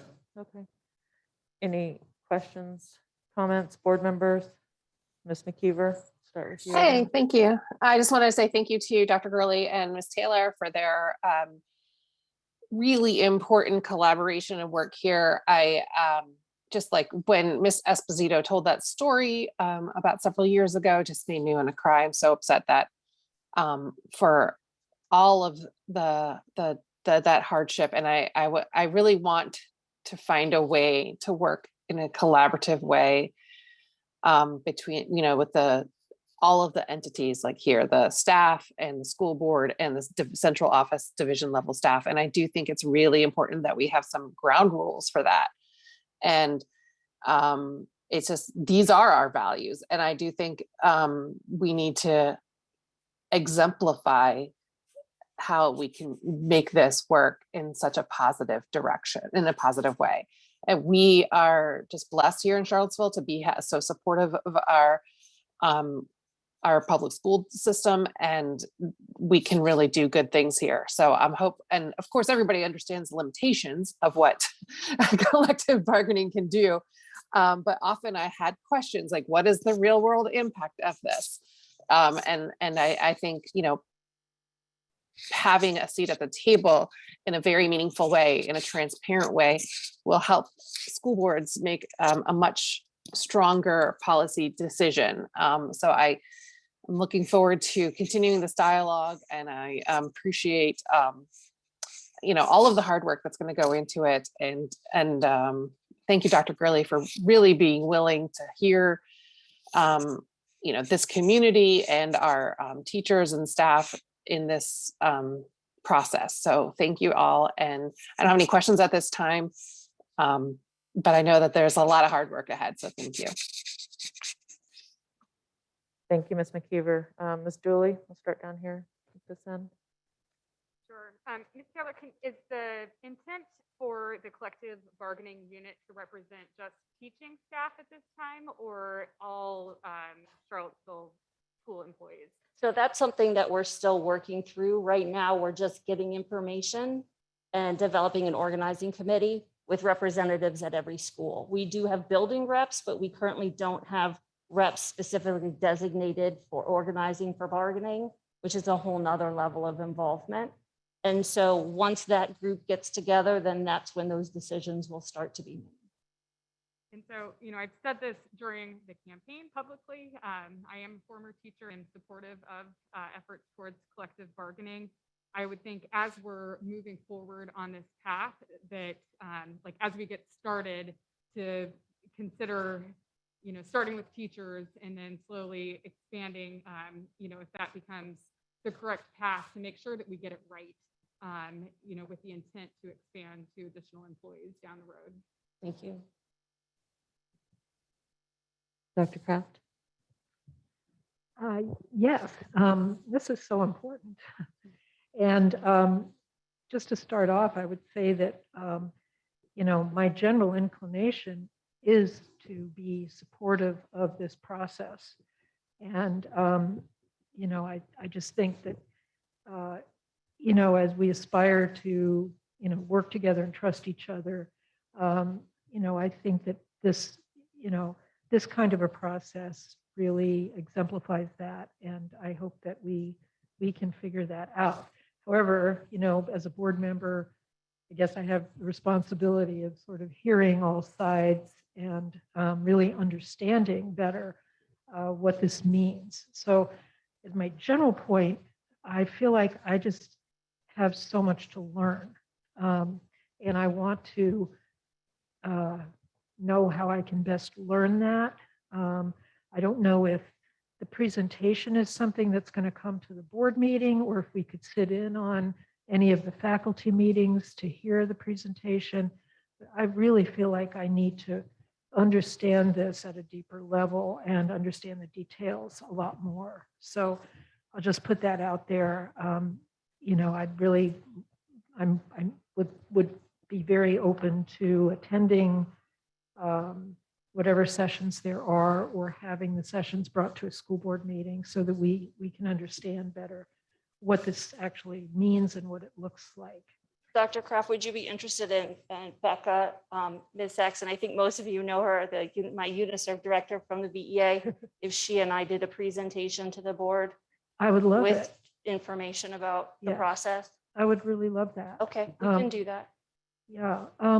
So I had a couple of other specific questions. One, what is included in the term working conditions? What does that actually mean? It can be anything that the employees determine they want to include. So it's not something I would decide, or the CEA would decide, or the VEA would decide. It would be what the members bring. Do we know what typically is included? Typically, it could be, you know, in the era of COVID, it could be all of the work that we've done with the filtration and the cleaning and the safety. It could Okay. also include, you know, structured planning time and everything that goes into being in a building and working with children. Even things like class size or Yes. support? Okay. Yes. And what kind of time frame are we looking at here? It's a process. What? It's a process. So as I said, we currently have building reps in every building. Mhm. We're still working on an organizing committee. Becca, you look like you want to add something. She does? This is Becca. Hi, I can just let you know, the law as it's written, at some point, we come to you when we're ready, when we've hit our 50% plus one, have signed the cards to say they want us to be the bargaining agent, then we come to you with a proposed resolution. You have time to look at that resolution. So right now, City Council has a resolution in hand from the bus driver, the CAT bus drivers. The ATU has presented them with a resolution. They then have 120 days to look at that resolution, to make tweaks to it. We are happy when we get to that point. Even before that, we can start talking about what that resolution can include. We have a VEA attorney who is available to answer questions, to, you know, craft the language so that it fits what you and your school board's attorney are saying it should include. You know, we have our proposal. It doesn't mean that it's accept this or don't, because obviously that's a part of the negotiating as well. Clearly, to really start talking about wages, we would have already had to have passed this, since you're in the budget process now. But if we get this passed and we approve it and we're ready to start negotiating, there's a host of other things we could negotiate that don't have direct budgetary implications. So that can be part of, you know, the transfer process, or, you know, how people get promotions and how those get posted, all of those things that could be part of that, that it don't have a monetary impact directly on the budget to get started initially. Okay. So the time frame, you know, it's kind of flexible, but the only hard stop is that you have to decide after, you have up to 120 days to consider the specific resolution once it's presented to you. So do you have a sense of when this might be presented to us? So we are hoping it would be sometime, you know, in the spring. Okay. All right. Thank you. One other question I had, and that's probably for Ms. Taylor. What percentage of our teaching staff are members of CEA? So currently, I haven't had the most up to date. I think last it was, I couldn't give you a percentage, but it was Or approximate? about 40%. Okay. Okay. And is that part of your process? Are you working to increase that? Yes. Okay. Yes. All right. Thank you. Appreciate all the work that you're Sure. doing on this. Mr. Morse? Thank you for, you know, just coming to the table and having this discussion. I think it's very important for us, as in terms of both sides, really having this discussion together and starting it early. I'm really appreciative of that. I know, you know, being in the classroom myself, that it's important for teachers to have that sense of empowerment and being able to talk with their administrators. And you know, the school division has been really, really good. I've heard from other people in the community how much they appreciate the support that the school division has been giving them, especially over the last couple of years, even though there have been some tough challenges that we've had to overcome together. So I'm just happy that we're having this conversation out in the public. Thank you. I want to thank you both for your great presentation. I too am looking forward to more additional information in relation to collective bargaining. And I think you mentioned, is it just for the teachers, or will it involve our staff members, custodial staff, cafeteria workers? Will they also be included in this? Yeah, so bus as I drive? said, currently, we need to talk as a membership about who is going to be included in the first bargaining unit. Mhm. Typically, and in Albemarle, who's going through the process right now, it's primarily teachers who have direct contact, licensed teachers with direct contact with children. So library media specialists, counselors, classroom teachers, reading specialists, people like that. Eventually we'll transition, or they'll transition to IAs, custodial workers, nutrition workers, and other people in the school building. Eventually. Also, Becca, this is for you. When and if, you know, once we get to the point that we've had all the conversation and it's presented to the board, I am a lifetime member. Since when I retired, I became a lifetime. So would I be able to vote on this, or would that be considered conflict of interest if it came to a vote? I think you could, because you don't have, I mean, as much as we would love to pay you, we don't pay you as the VEA. So I think you would be able to. There are some people who, I mean, who would say that you can't be an active member, but retired members are different. There are retired members all over the state and all over the country who are serving on school boards, because that's what retired educators do. They continue to serve, and it's never come up as a conflict of interest. Okay. All right. Thank you. And thank you for getting the conversation started.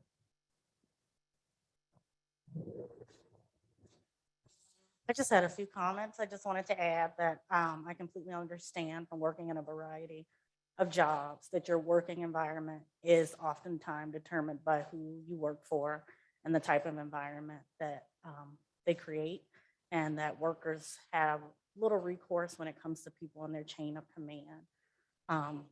I've also stated before that I support collective bargaining. I do believe that since it's a special situation, the way the board is set up here, how we are able to ask for funding, or the fact that we have to ask for funding and we're unable to tax, that those details about how we negotiate in those particular instances as far as wages are concerned will be an important part of the discussion. But over the course of the last couple of years, I've seen teachers go from the most magical people in the world to being painted as, you know, villains. And so I appreciate the work that teachers do. I support your ability to be able to form a union, and you literally keep our children safe right now from both a virus and the threat of gun violence. And I think that you're owed the respect of having a formal voice at the table.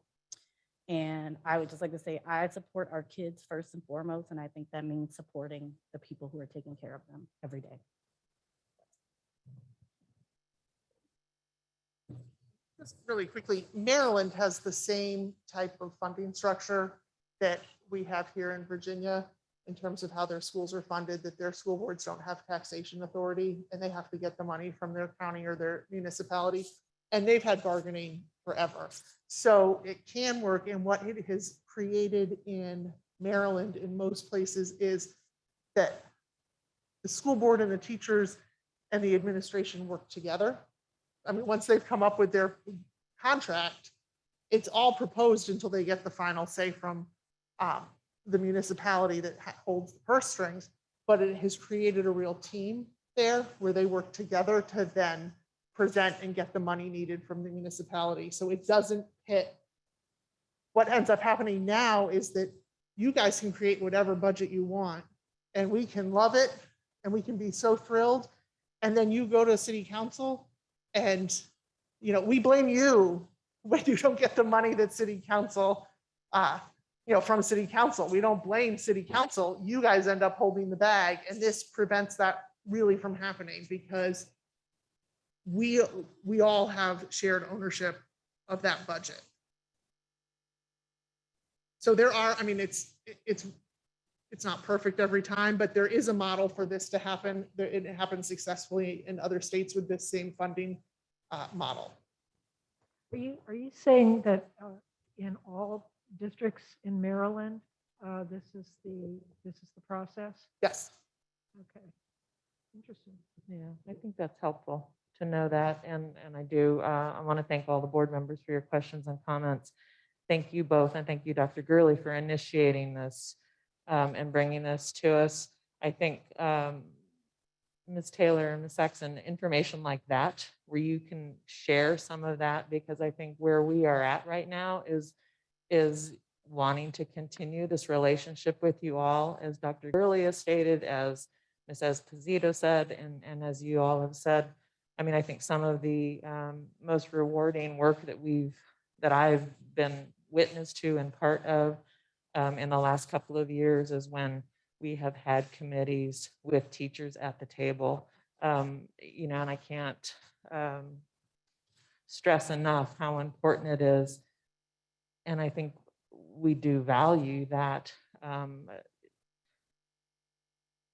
being a teacher, moving on to administration, being in administration years and years and years, and I'll speak for myself, being a healthcare worker on the ground and providing healthcare to people, as opposed to administrators who were clinicians but have been removed from that for years and years and years, often forget what it's like when you're out in the field and making those decisions and providing the care or providing the instruction as it is with teachers. So it's so important, and you are all so valued.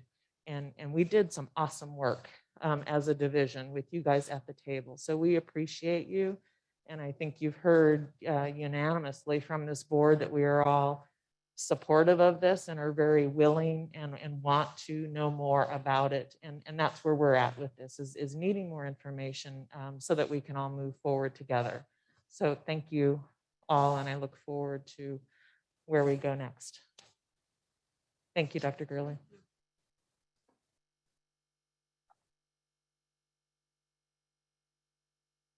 All right, now we've got another very important topic. Dr. Gurley, we will be moving on to our COVID update. That's Ms. Bat, Dr. Bat, this COVID queen. Thank you. I wear that title proudly. Thank you. Well, I don't need to tell you that COVID is very much in the news. So where are we now? But before I tell you where we are now, some of you know that Blue Ridge Health District had a town hall plan that got canceled. It will now be Monday night at 7 p.m. So as soon as I get more information or a link, or I'm sure it will be shared, but it will be now Monday night at 7 p.m. So I wanted to make sure I announced that. So where are we now? Virginia is all red. So that means every jurisdiction in Virginia is at a high level of transmission. And looking at even today's numbers, positivity rate was 33.6%. And Virginia, as of today, had 1,202,727 cases. And even today, 15,840 cases just today. So yes, our COVID numbers are on the rise. You may be wondering, are these all Delta? Are they Omicron? We don't get the distinction. We're just told that they are cases. So there would be some of each. We know Delta is still here with us. Next slide, please. This is ongoing from what I do every day, and some of these columns may not make a lot of sense, but how we get the level of transmission is they go back and look at the rolling 14 days. So that's the next to the last column, where you see total 14 days. That's how many we've had. So like for today, for the last 14 days, it was 844 cases. Anything above 200 in that column will put us in the red. So we are definitely in the red there. I also do each month, just the cumulative for the month to kind of see where we are each month from that day from the year before.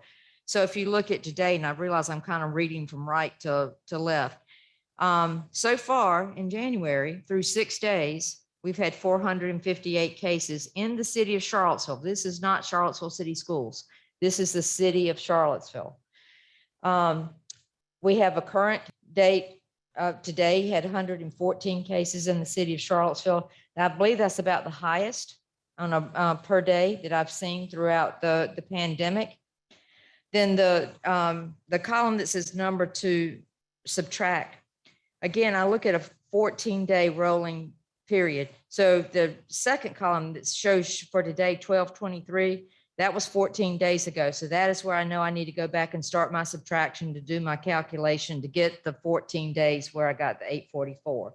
So I went back to December 23rd to do the calculation. I'm not explaining it well, but I do understand what I'm doing with it. So today it was 114. 2 weeks ago, we had 27 on that day. And so that tomorrow I will start with 844 and move forward. But so you can see we've had a lot of cases in the city just at the first 6 days of January. Next slide, please.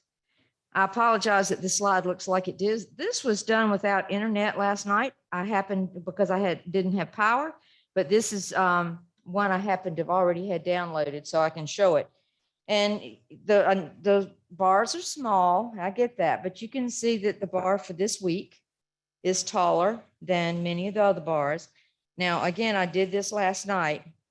And since I did this chart, we have had another 8 employees to report and another 14 students to report. So the bar, if you look at it on our dashboard, is updated. So you will see the bar the way it should be. This is just as the bar was reflected last evening. Next slide, please. Some of you know that I attend a weekly meeting with the Blue Ridge Health District and local pediatricians. We try to forecast, I don't, but other people try to forecast, where are we going with this? What do we need to look at? And that's one thing that this group has talked a lot about. We can't change the past. Some of it, we can't even change the present, but what can we do at forecasting? Now, we know just like the weather forecast sometimes isn't what happens. So this forecast could also change. And so far, it's been at about a 95% rate. This is the UVA model, and they show 4 different forecasting ways. I've only listed one on here for you, and I know it's small and don't expect you to read this print, but this is on the VDH website under the data insights under UVA model. And I just wanted to tell you what the model right today is showing. If you use the current, that's the view that you're looking right now, where it goes up for that last time, that is January the 16th. So the forecasting model right now, if everything continues just as we've been going, the peak should be January the 16th. If you use the holiday model that brings in impact of colder weather and holidays, and you don't have a picture of this, but if you go on the website, you can see it, would show us that our peak would be January the 30th. If you look at the Omicron model, again, another view that you can look at, the peak on that is February the 6th.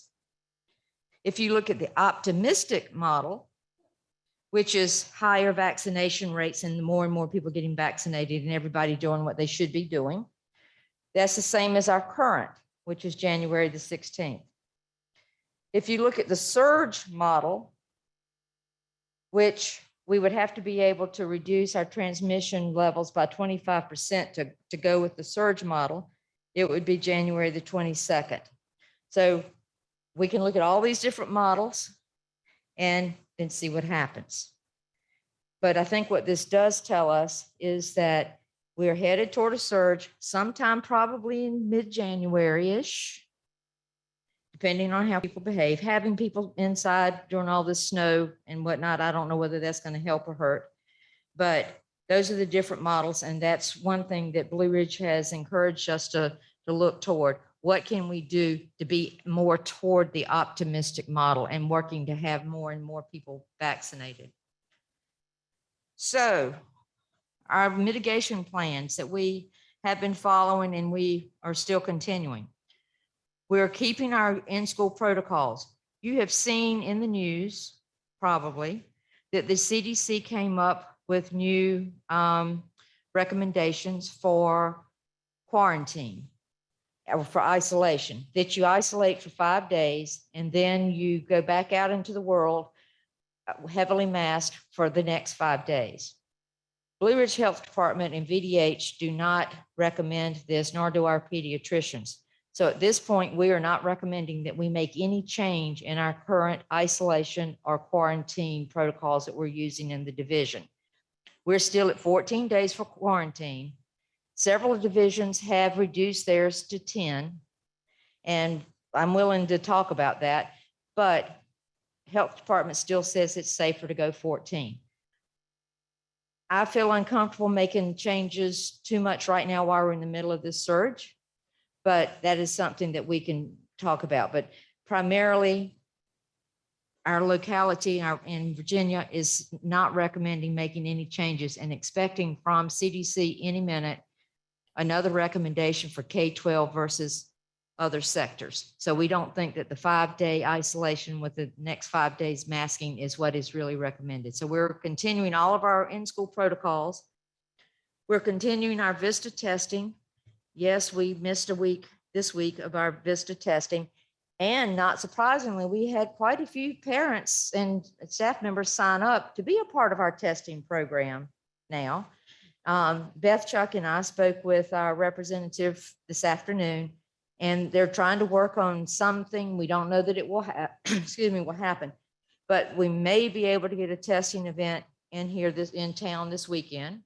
If so, you will be hearing from the Beth team because we will need some volunteers. And we have assured them that we will get volunteers if they can do it. I'm not going to ask anybody to swab noses, but I may ask you to direct traffic. So if we're able to get it done, Beth and I have assured her we will get the volunteers. So hopefully more to come on that.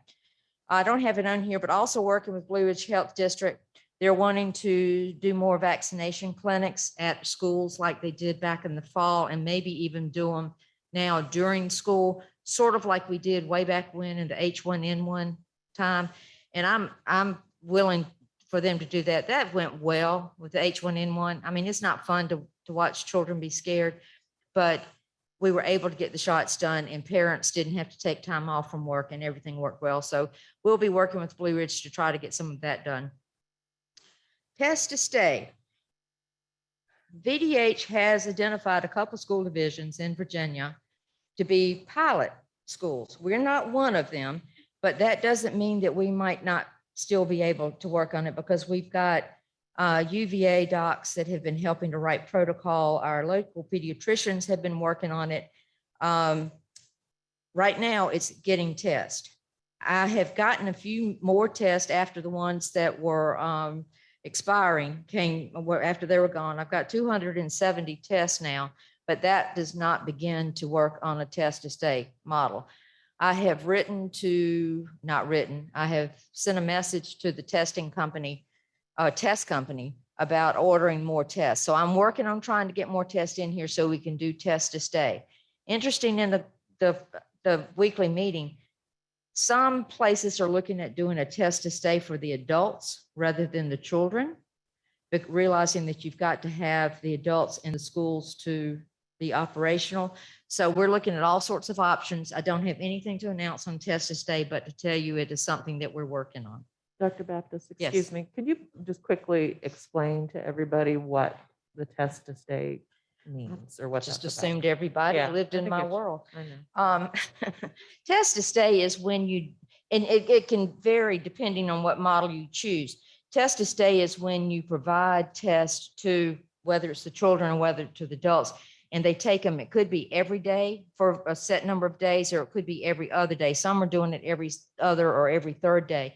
And as long as your tests are negative, you can stay at school. If you then get a positive test, that would mean you would leave. So right now, if we've had one test, people are out, but this would keep people in. If they've been exposed, they're out. But this would help people who've been exposed to stay in school pending a positive test. Did that? So an example would be a classroom, a student tests positive, those who were considered close contacts would then be enrolled in that test to stay program so that they're not missing school while they're quarantining. Correct. Okay. Thank you. I've already said we're continuing to follow the guidance regarding isolation and quarantine, and then continuing mask mandates. While we're all tired of wearing masks, it is still believed that that is one of the mitigation measures that is going to be the one that will help us finally get to the end of this. Next slide. So with masking, everyone does agree and still advises masking, double masking, making sure we've got very good masks, not just very thin, and wearing them properly. There's so many times I'm out and about and I just want to go grab somebody's mask and pull it up. It's got to be worn properly. There's not chin rest, as I see people doing. We know that local school divisions have the option of still maintaining mask mandates, even if there's a change in direction from the state level. There has been rumor or talk that when the Youngkin administration comes in, the mask mandate as it currently exists may not still be in place. I know several school divisions that are saying that we are still going to continue to have the mask mandates especially as long as we're in this surge or until a later time. I know that Albemarle County has the same stance, and should the mask mandate from the state level change, there will be a joint statement from both the city and the county regarding continuing the mask mandate. As you know, you passed a policy last year requiring masks, and so our administration, Dr. Gurley team, everyone is recommending that you continue with our mask mandate policy and not remove that policy, regardless of what happens at the state level in January. In the message that went out yesterday from Dr. Gurley, he mentioned that there are some data points that we are monitoring. I've shared with you through some of these different slides, some of the data that I follow every day.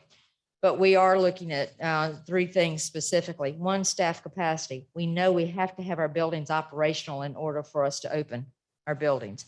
So we are looking at staff who are out, the numbers of staff, what are the areas. It's not to say that any staff member is less important than any others, but there are some staff members that are more important in their being present for us to open school than others. So we're looking not just at numbers of staff, but where they are in the schools. We do not have a set magic number that says when we hit this number, it's time to do something, because that number is very different at each school. And we don't want to say that this number is the number. We just know that we are watching it very carefully with our adults, who is out, how it's affecting the schools, and working very closely with the principals. Dr. Gurley is working with them to make sure that they will have the staff to open their buildings.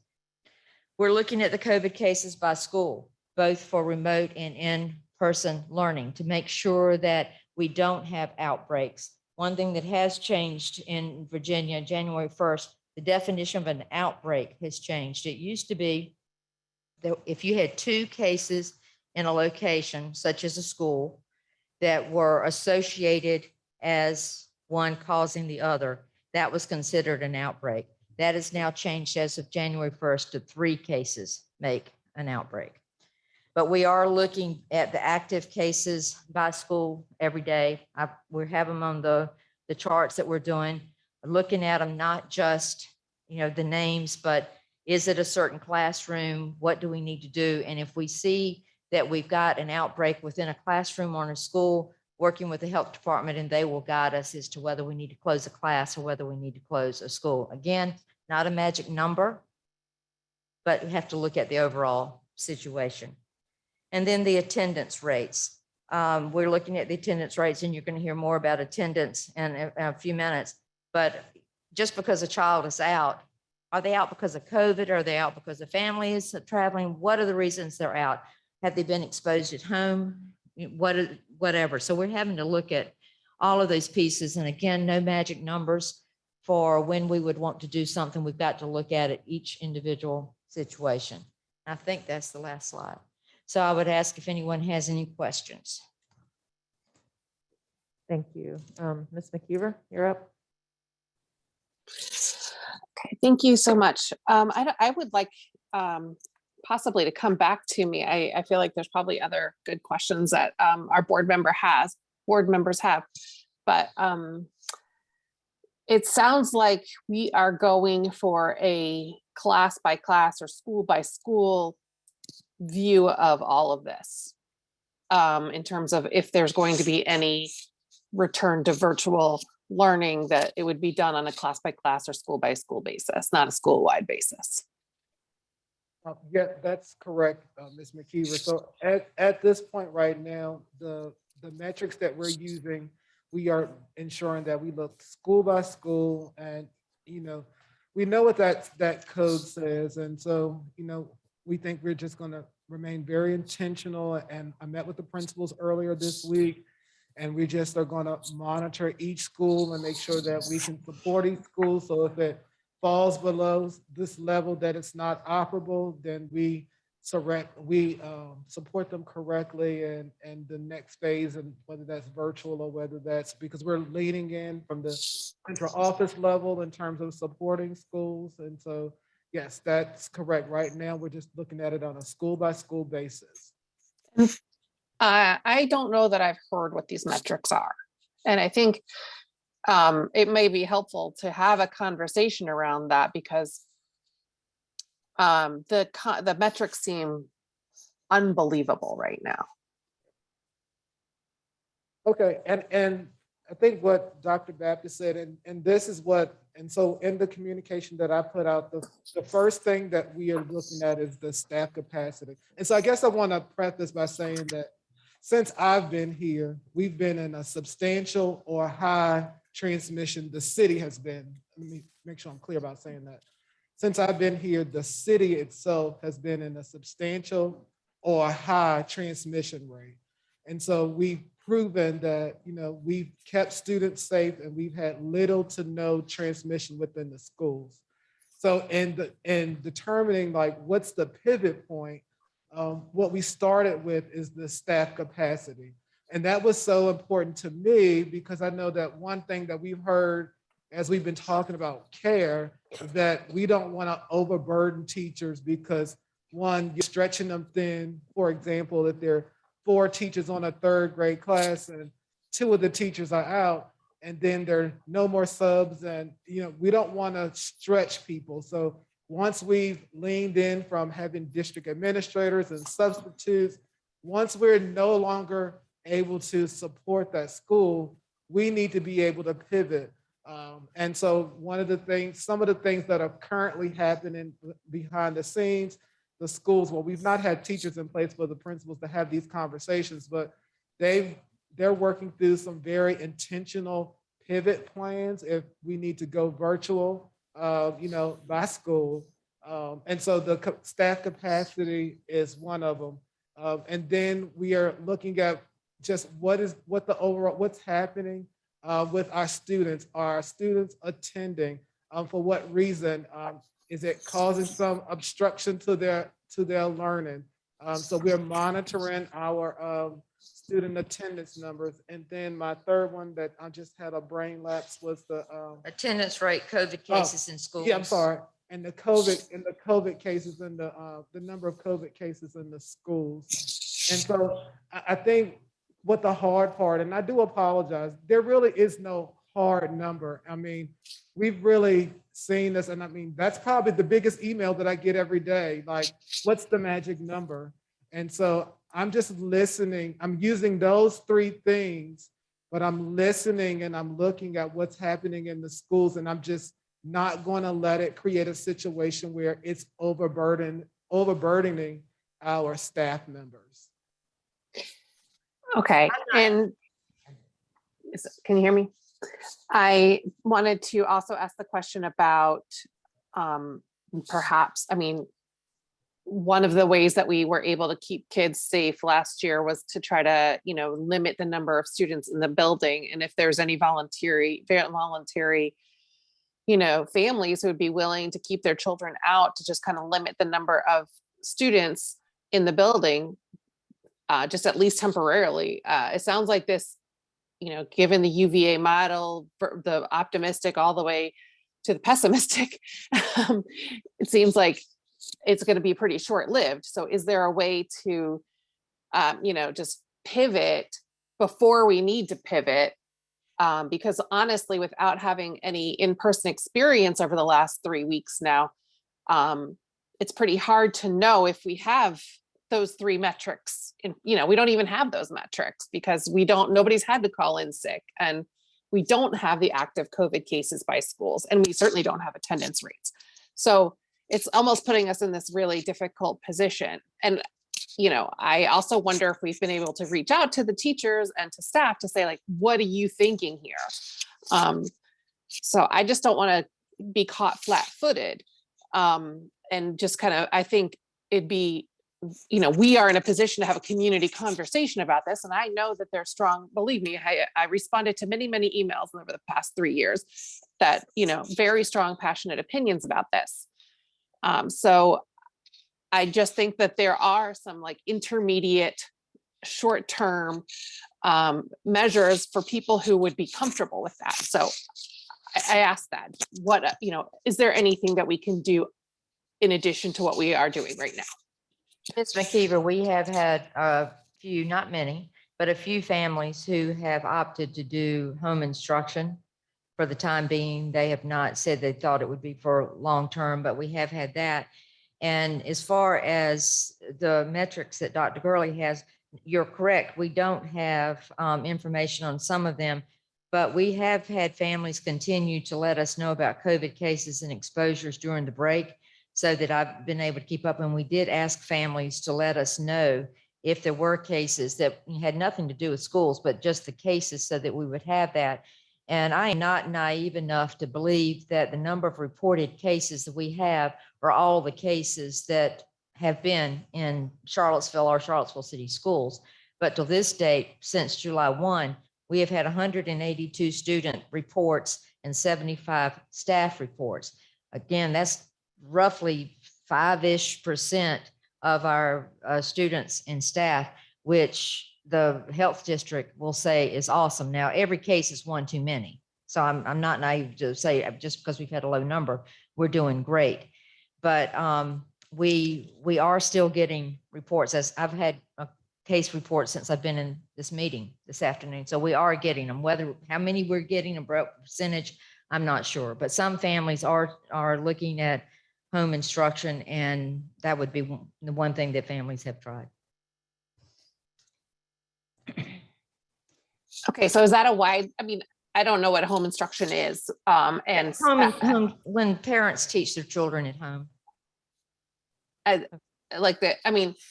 So is this an option for families at this point? It's always an option. We have families that can choose either public school, private school, or home instruction. So they choose to teach their children at home. And while they're doing that, they're not technically considered Charlottesville City Schools students. They have to apply for it and have to be approved for home instruction. And there are some criteria. And yes, we've had increased home instruction numbers during the pandemic. But that doesn't sound like that's something we would actually want to have. Now, I don't really encourage that, because again, they're not considered Charlottesville Schools students. Which goes against our ADM. Correct. Right. But so it's that's an a option critical for families. It is an option for families. Okay, so I feel like we need to come up with a different option that's not home instruction. Ms. McKeever, we're going to rotate to a couple other board members, and I'm happy to come back to you if that's okay. LaShundra? Just to follow up to what Ms. McKeever is saying, or was asking about, sorry. Is there during the surge any ability for parents to say like, can we get our instructional material a few weeks in advance? So that we could be, you know, an excused absence during the surge? Or is that completely off the table? I believe, excuse me, I believe we can have conversations with teachers and administrators.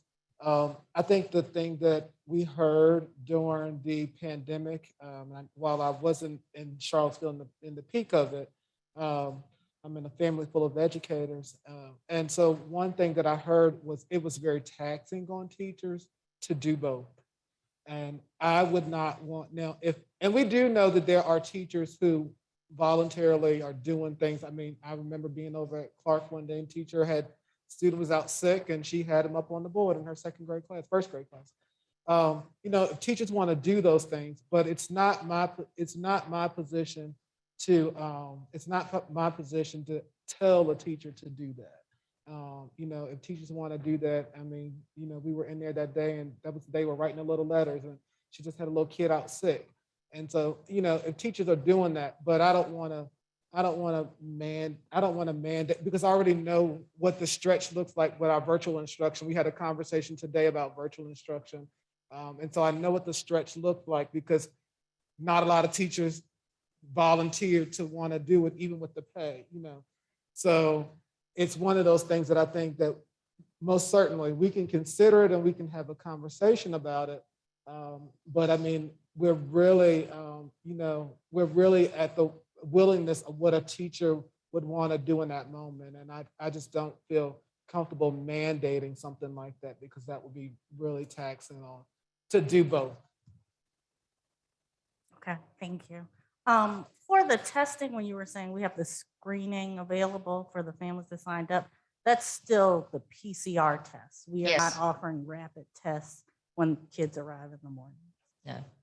And do you anticipate us getting any additional rapid tests during the surge? Like, I have requested a sales rep to contact me about getting more tests. The state through the VISTA program sent us 270 tests, but we need far more than that if we're going to implement either a test to stay program or to really offer them to widespread families. So I'm hoping we will be able to get more. It just may not be through the VISTA program. okay, and then I know we have a mask policy in place, and I talked to Dr. Gurley a little bit about it. But are we updating our messaging? You said a little bit of it tonight about double masking, but just putting out the word that cloth mask alone, individual, are not the best protection, that we should be upgrading to double or cloth with a surgical or a N95. I am not sure whether our messaging has said that or not. I can encourage our next messaging to do that. And I'm pretty sure that the newsletter that comes out from Blue Ridge Health Department has said it or will be saying it this week. They have a newsletter that comes out every week. And if people are interested in getting that newsletter, need to go to the Blue Ridge Health District website and you can sign up to automatically receive it as an email every week. But they've been talking about double masking, but I'm just not sure that our message has been about that, but we can look at that. Okay, because I want to make sure we're encouraging that, and not that I follow the whims of private schools, but I see that a lot of local private schools are requiring the KN or the N95s, and they're very expensive. So I Yes. just wanted to know as a division what we can offer our students, at least during the surge. We have been researching looking at the different masks and what it would cost to get those. And I don't think we have an answer on what it would cost or if we would be able to do Ms. that. Green did, we chatted a little bit today. And so we do have the funds available. I think it's the inventory, like whether they're available. A lot of the companies now are requiring a minimum number. So, which 3,000 is one of the ones that she mentioned today. The vendor is requiring that you buy a minimum of 3,000, which we have more than 3,000 people. But, it's to get them, we're kind of at the mercy of the supply chain and what they want to charge you right now. But it looks like some of the inventory is out there, so we just need to explore like what's the most cost prohibitive thing. Thank you. And then I think those are all of my questions for now.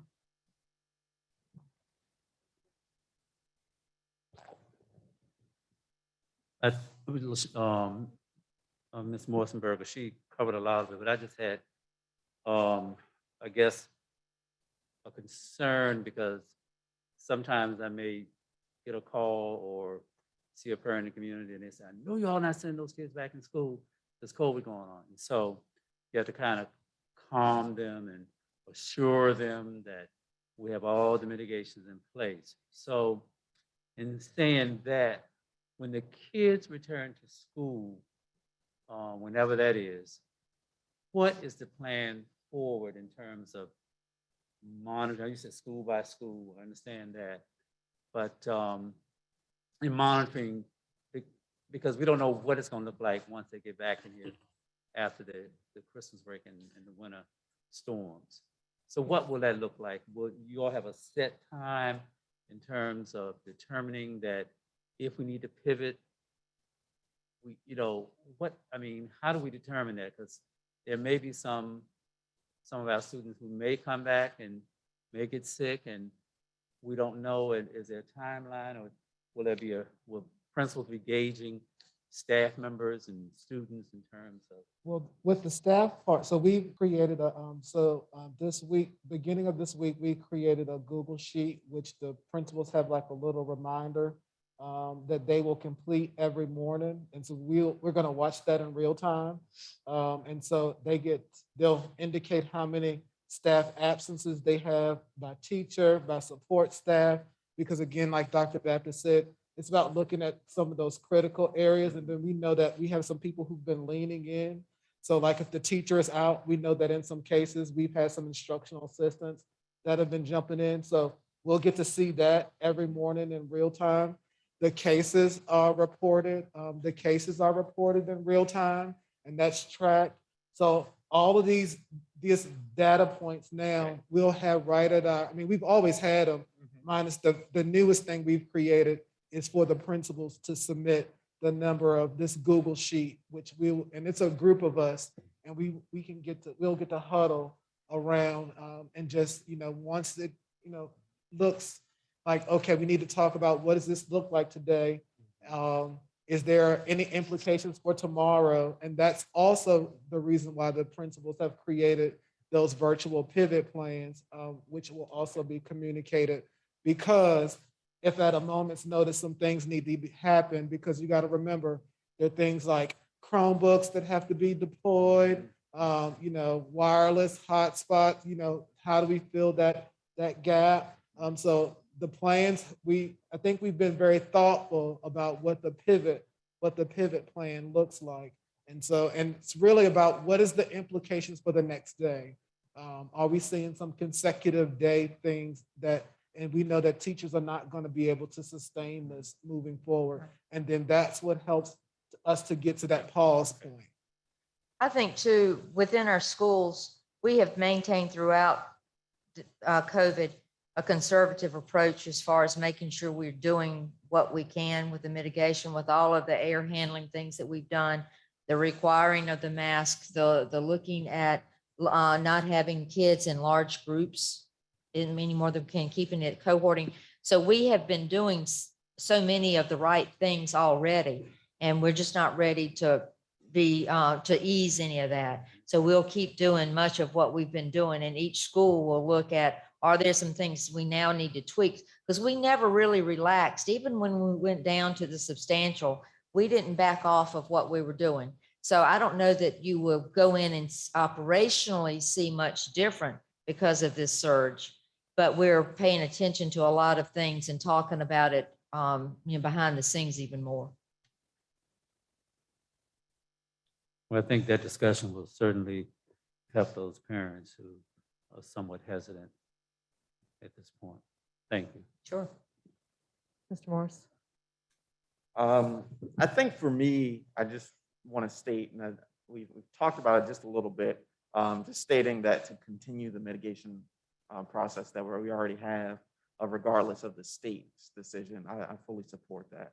And I understand that we're trying to find out what steps we might need to do moving forward, depending on the numbers, just to keep the teachers in mind of allowing that process, whether it's virtual. And I appreciate you, Dr. Gurley, bringing up the fact that, trying to do both is very difficult.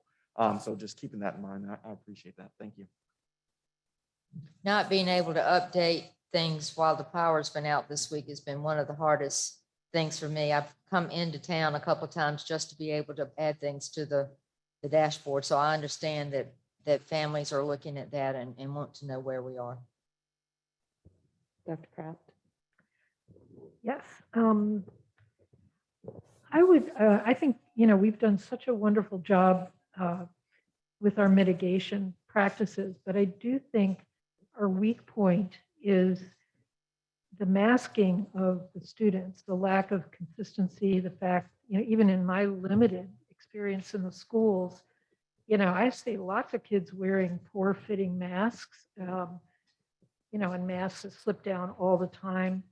And I know some families certainly can afford to provide better masks, but there are other families that cannot. And I'm wondering, it seems to me it would be wise for us to try to, look at that and fix that piece of it if we want to keep kids in school. If there's a way for us to purchase enough better masks for the kids that need them, and then also to, really enforce the messaging to parents about the quality of masking. That does seem to be our weak point, particularly with younger kids. And Dr. Kraft, on yesterday, Ms. Green she did send 3 boxes of masks to each school. That went out on yesterday. So each school got 3 boxes of masks, and masks are going to transportation. So, I mean, Okay. we're definitely, and we're even in a situation where if they need to double mask with the mask that we're giving them, we have enough to do that. Okay. Well, I'm glad to hear it. One other small question. I'm aware of the time and the impending weather, so I want to make sure everybody gets home. But with the vaccine clinics, will those clinics be able to offer booster shots, and even to the ones that have just been approved for the 12 to 16? Any shots that are approved by FDA or CDC, we can do within our shot Okay. clinics. It might not be that on this particular day they're doing whatever, because the dosage is different for children versus adults. But whatever they're trying to do, we'll make sure that we will get as many of the boosters as we can, or the first or second doses. So we're aware that we need to try to get all of that in there. Okay. Well, thank you, Your Majesty. Thank you for all you're doing. Ms. Dooley? Thank you. I just want to echo the support for high quality masks. It seems like that would be a really good investment throughout all of this. Masking seems to be the lowest hanging fruit of mitigation against infection and spread. And it seems like, for this variant and whichever one comes next, that's going to be a consistent. And so, albeit expensive, it just seems like that is a worthwhile expenditure at this point. Also, just a policy question related to VHSL with the expansion of boosters being approved for younger students. Just curious if that is going to be added into our student athletes who were required to be vaccinated. Well, we do require athletes to be vaccinated or to test weekly. I think the definition of fully vaccinated is rapidly changing to also being boosted. So many of our athletes are not yet eligible for the booster because it hasn't been the 6 months. But as soon as we get the 6 months, we will be offering they changed it to 5 months. I'm out of the loop. As soon as we can get them on the list to be boosted, then we would certainly do that too. And we'll look at whether it would be a requirement to have the boost or not. That it? All right, thank you. Yeah, so 5 months, I just saw that today, I believe, as well, for boosters. I don't know if that's differentiated at all for the younger group or not, but I did see that. Also, as I'm also supportive of us continuing to look into quality masks for our students. And then also, I would like to throw out there, you know, if we can look at a quality mask or an N95 or KN95 for teachers and staff as well, please. For everybody's information, Dr. Bonds did make a presentation to City Council last night. And that was right at the beginning of the meeting at 6:30, and that's taped. So if you want to go and listen to her update, it did have a lot of the information, and she did speak to masks. And Mr. Wade did ask a follow-up question about quality of masks, about double masking, the importance of masks, is that if they're cloth, that they are multi-layered and not just a single layer. But she did address some of those things. Also a reminder to everybody as far as on the Blue Ridge Health District site, as far as COVID testing locations.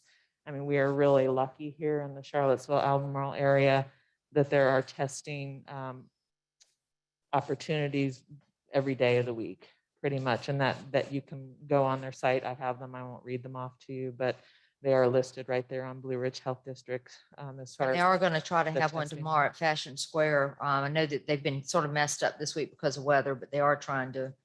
Yeah, and there's 2 or 3 different other vendors. So there's probably at least 3 different testing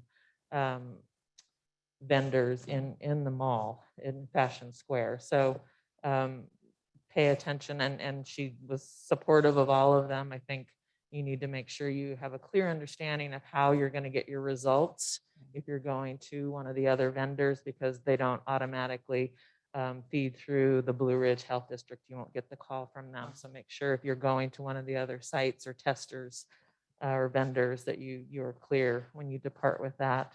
Our vendor this afternoon did mention, I didn't say it earlier, encouraging families that because our school sites have been messed up this week, if they can go to a Blue Ridge site to try to do that. You know, we certainly want to get back on track, but if families are concerned before we can have another clinic, to go ahead and try to get into a Blue Ridge. Yeah, I know they canceled the Monday one, Tuesday, Mount Zion. I was there, I worked with them through that, and there was cars lined up out the main street, and it, you know, for a 5 to 7 o'clock event, we were there until after 10, and they ran all 200 tests that they had available. So, I mean, people are definitely showing up to be tested. As far as everything else that's been said, thank you for the questions. I just do want to reinforce, I want to acknowledge that, you know, we're in a different spot. A year ago, we were in orange or red, and we weren't really back to school yet. And we were operating out of a lot of fear and unknown. We got to a different place where we were back to school. We never have, like you said, really got out of the orange, but we have been very successful. And we have, again, I'm very proud to be part of this division and what we have put in place.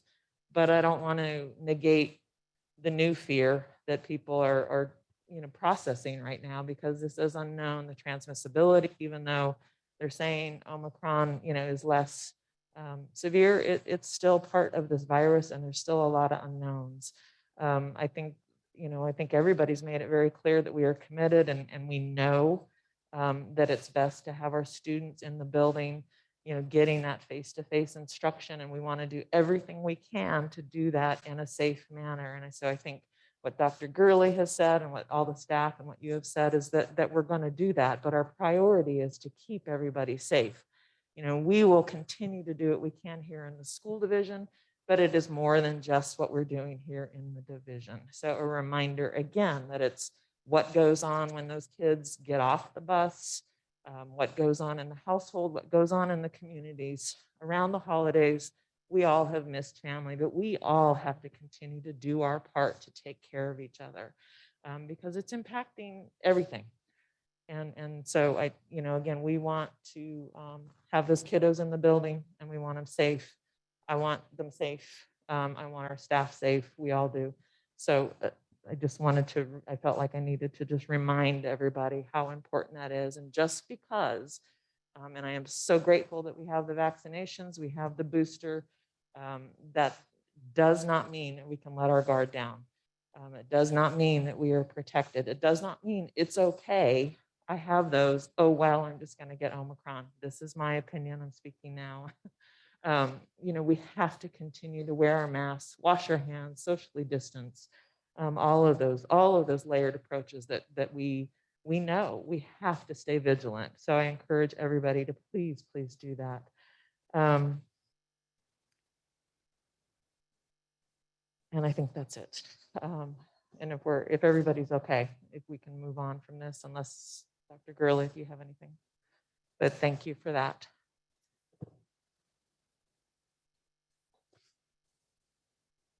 All right.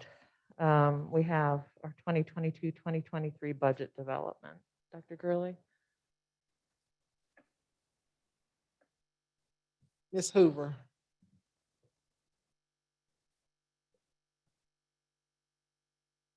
Good evening, Madam Chair, Dr. Gurley, and school board members. I'll be presenting the FY 2023 state budget revenues. The governor's budget was presented on Thursday, December the 16th, before we went on winter break. On this slide is the key recommendations in the governor's proposed budget impacting public education.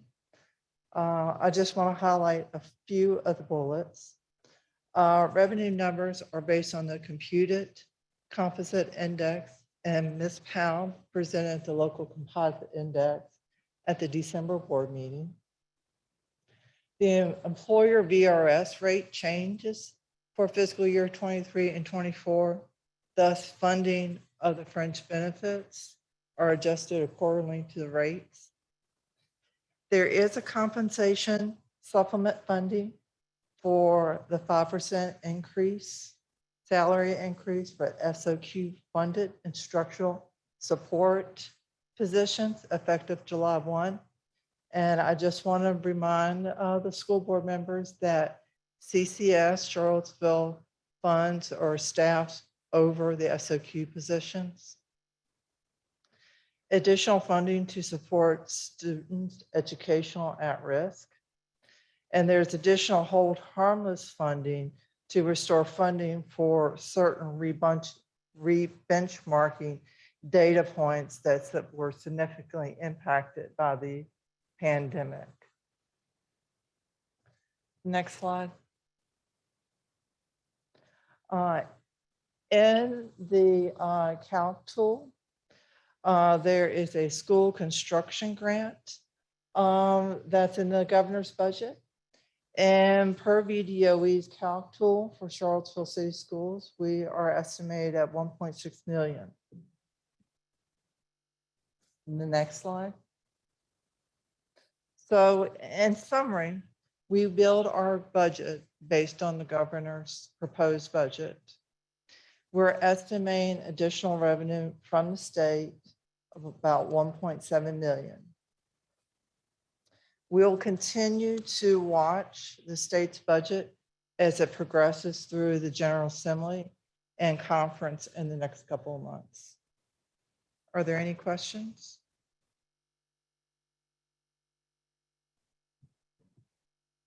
Dr. Kraft.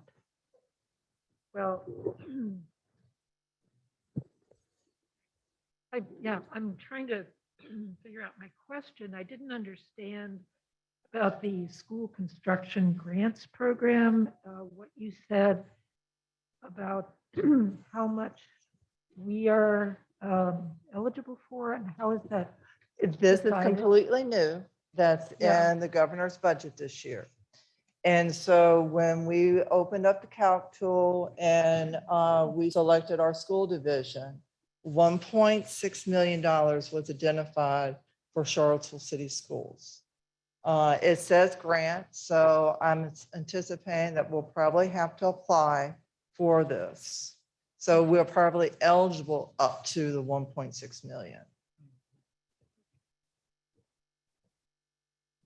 So this is something we'll hear more about Yes. potentially at our budget work Okay, session. thank you. This is something that we're going to watch, and that's in the governor's budget, and hopefully it goes through because it'd be beneficial for us. Okay. Thank you. Ms. Dooley, do you have any questions? Okay, Mr. Morris? Jennifer? No. Mr. Bryant? LaShonda? No?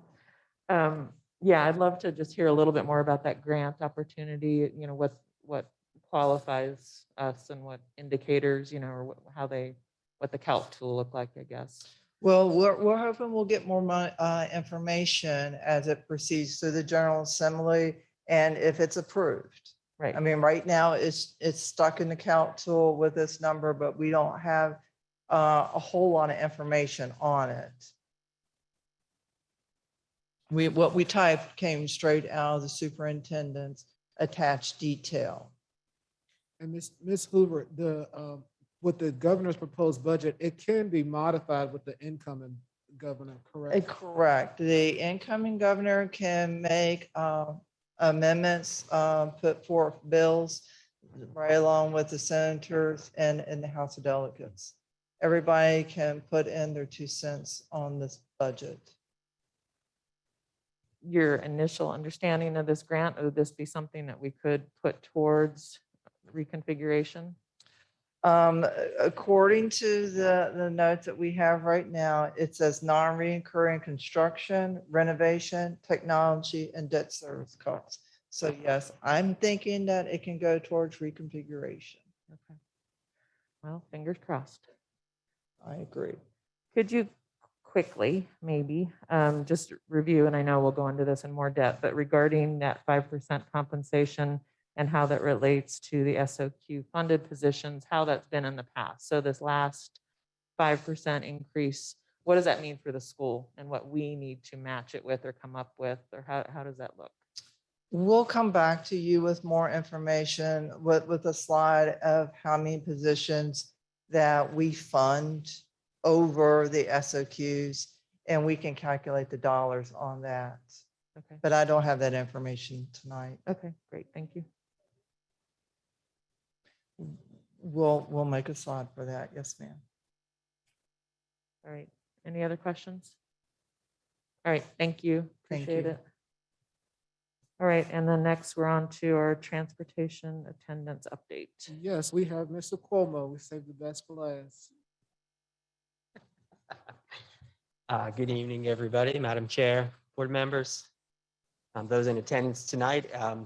We'd like to provide a bird's eye overview of transportation and attendance as it relates. As we know, divisions across the state and the country have been struggling with procuring enough drivers to provide routes for our students.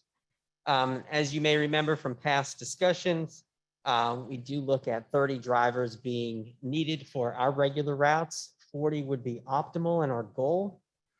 And as you know, with this great resignation time period, we've had lots of people resigning, lots of people seeking other opportunities. And since this past update we gave you in December, we've offered and we've lost 2 drivers, and we've lost 2 of our trainees that were originally intended to be part of our plan moving forward. So we have been able to get 3 new trainees on board, but with weather and the surge and the illnesses of COVID, it's been a bit of a struggle. So currently, as you know, we work hard every day to come up with solutions, and our building principals, to our bus drivers, to our teams, are constantly weaving a web to get as many students on buses as possible. So currently we are using some of our relief options and some of our office staff from transportation and supervision to cover those added routes. So we've been able to add 3 additional routes, which is 2 full routes and 1 double route. And through all of this, we've been able to reduce our wait list from 700 to 300. Of course, we want that number to be 0, but moving progress in this direction is optimistic and encouraging.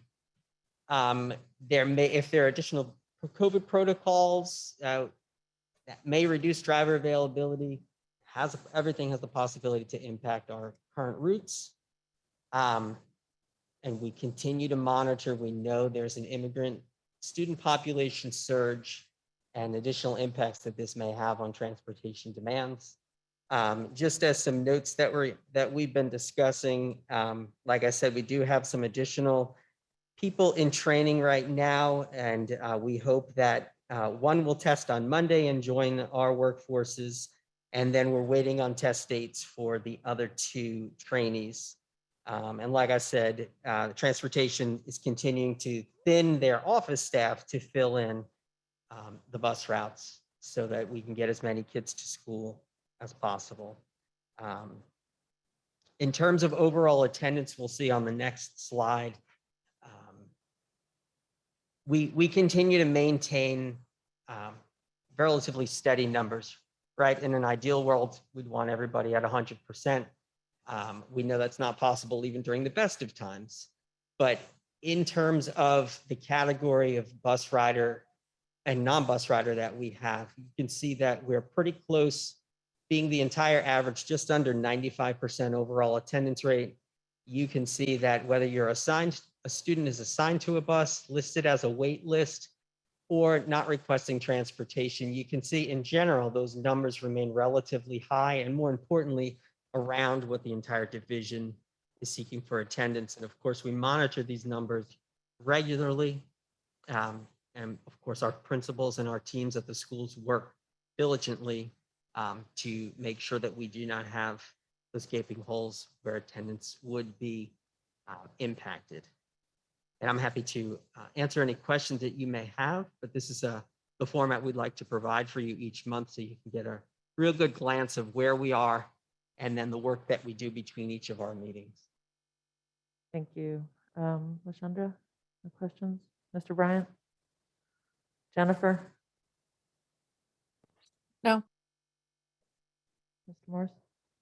Not so much a question, but maybe just a comment just for all of us to start thinking about next year. And I understand that we're talking about right now, we have this snapshot, we have so many things going on, but trying to get ahead of other school divisions, just having that in the back of our mind as we start to plan other things. While looking at this slide, and I started thinking about one of my former students at Monticello High School, and how for him, he wants to be a driver, but he wants to drive tractor trailers, right? So how could we convince that type of population to then serve and work and drive school buses? And I looked at just a quick Google search and Indeed and stuff like that in terms of the jobs. And it's not all about wages, but how can we make it attractive as a career that students would want to go into as they graduate? So I think that's some of the things that we need to start thinking about, just future, right? So we're jumping ahead, especially as we try to compete with some of the other divisions right around us. Thank you. Dr. Kraft? Is there any information about the drivers that we lost as to why we lost them? What were the reasons for? I can look to see if that information is available. I don't have that with me today to say what the reasons are. Ms. Dooley? All right. Yeah, I was going to ask that as well. I was curious, how many, if any, have we had any bus COVID incidents where we've had to quarantine or there have been any contact on buses? And we are still at two students, 2 riders per seat. Is that correct? Yeah, I think we're still at 2 riders per seat. Okay. Okay. And then right before break, I believe we had those additional routes added, and that's when the wait list was decreased. So we're okay. We stayed at that. Right now, we're staying at that, and we're hoping to add more. And the reason we're able to do that is because the staff that's in the transportation department is being thinned out in the office to carry these routes while we are in this transition of getting more of these trainees to pass their test and join our ranks. How do you have any idea there had been a delay or a barrier snag regarding medical physicals, I believe? Did that get resolved? I think for the group that we have brought on board, they have everything they need just to pass their final test to be able to join us. Okay. And I don't want to go.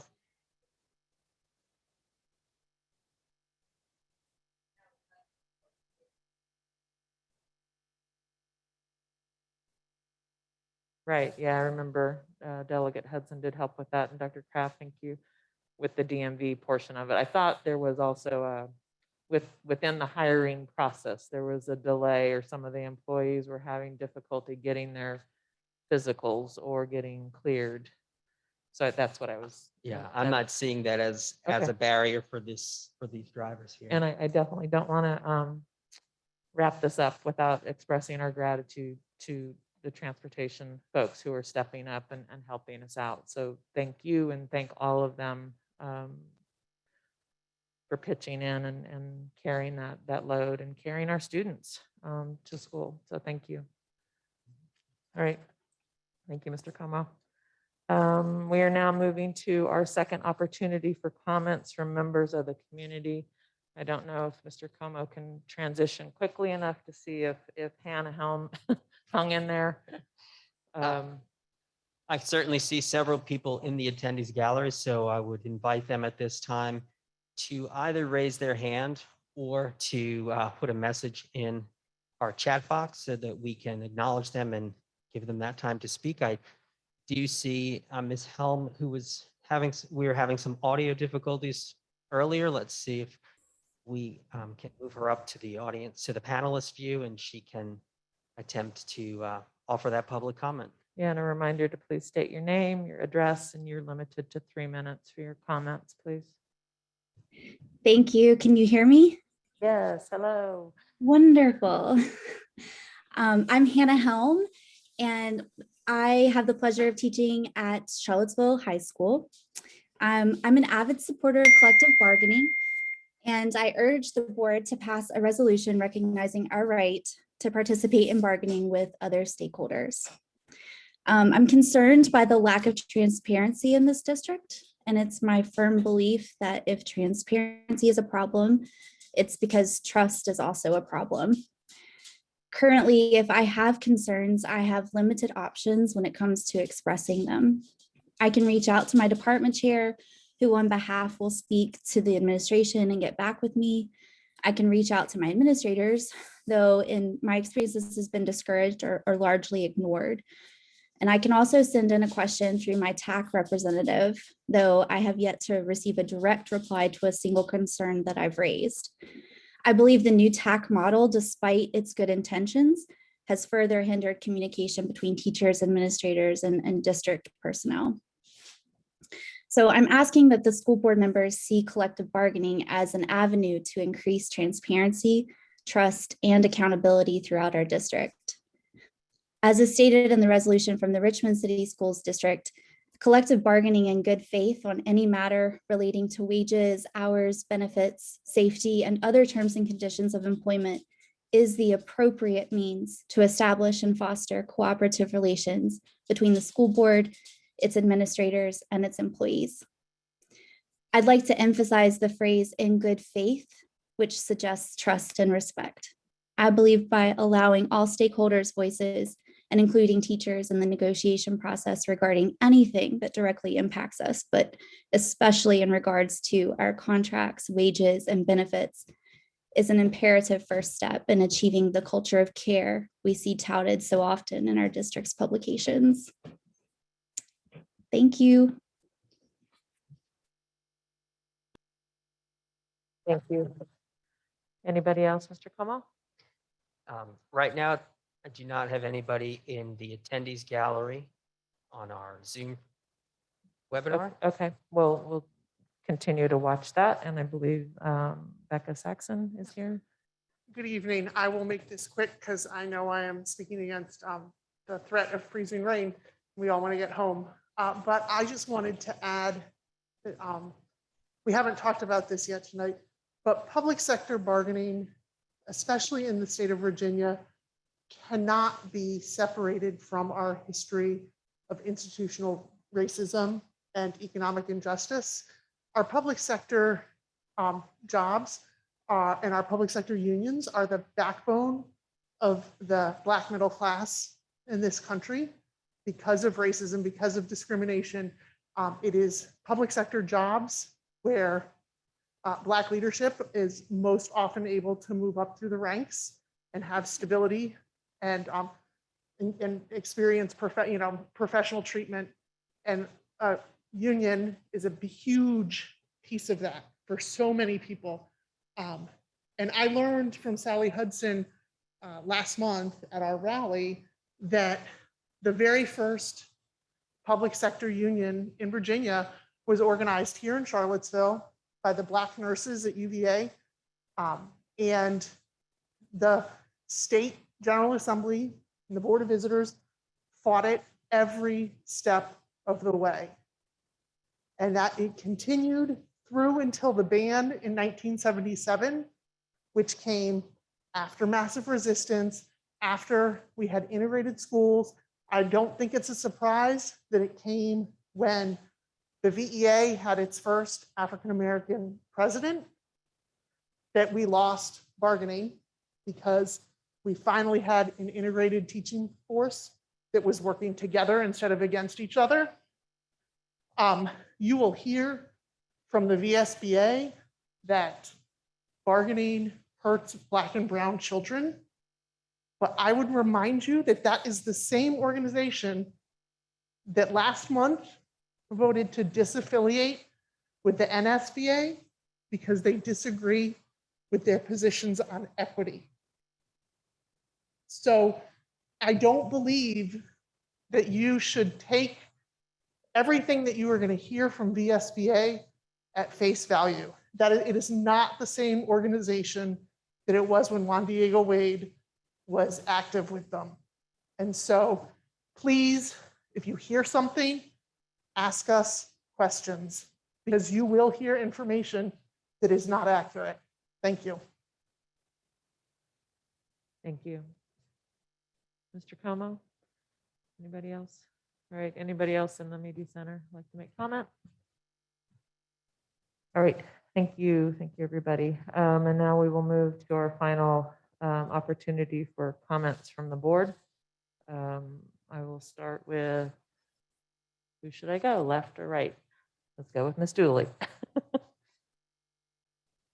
I just want to say thank you to my fellow board members, the outgoing board members, and all the division staff. It's just been very welcoming to me as I've started to try to get my feet underneath me. So thank you, and look forward to continuing to work with you all. Thank you. Dr. Kraft? Mr. Morse? Ms. McKeever? I have nothing. Thank you. Thank you. Mr. Bryant? I'd just like to publicly welcome Emily and Dom to the board. Thank you.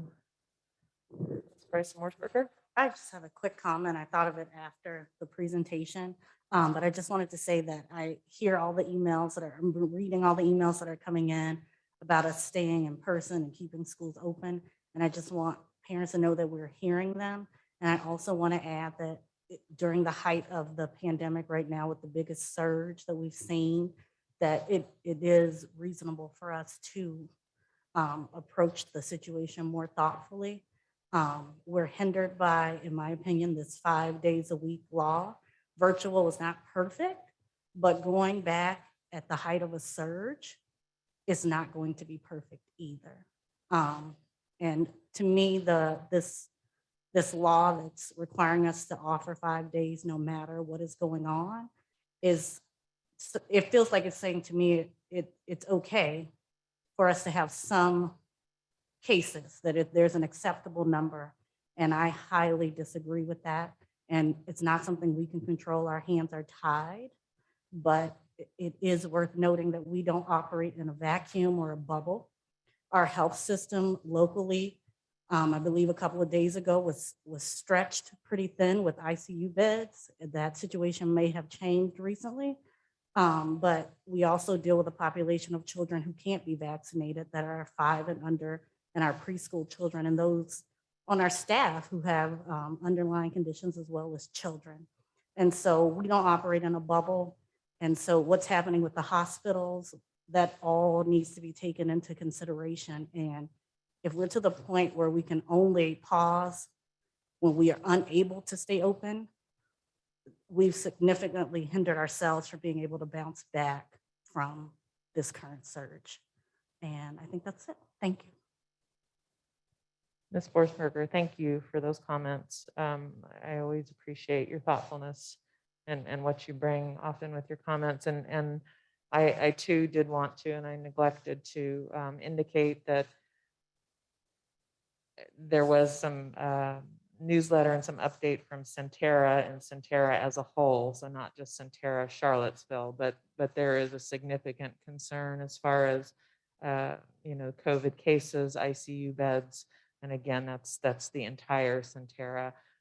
So it is, I mean, that's a big piece of it as well. When I was talking about our responsibility as just human beings and as a community, we do have healthcare workers who are beyond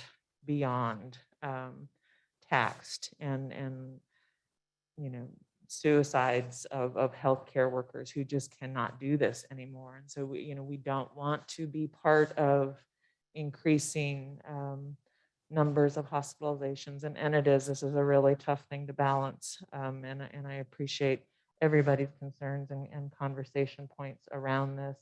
And I think if anything, we as a board, in the last couple of years have had some really tough conversations, but I don't think we will shy away from this. And I do welcome, on behalf of the board, ongoing concerns and emails, and Dr. Gurley is available, and we are willing to sit, and have these conversations. So thank you again for your comments.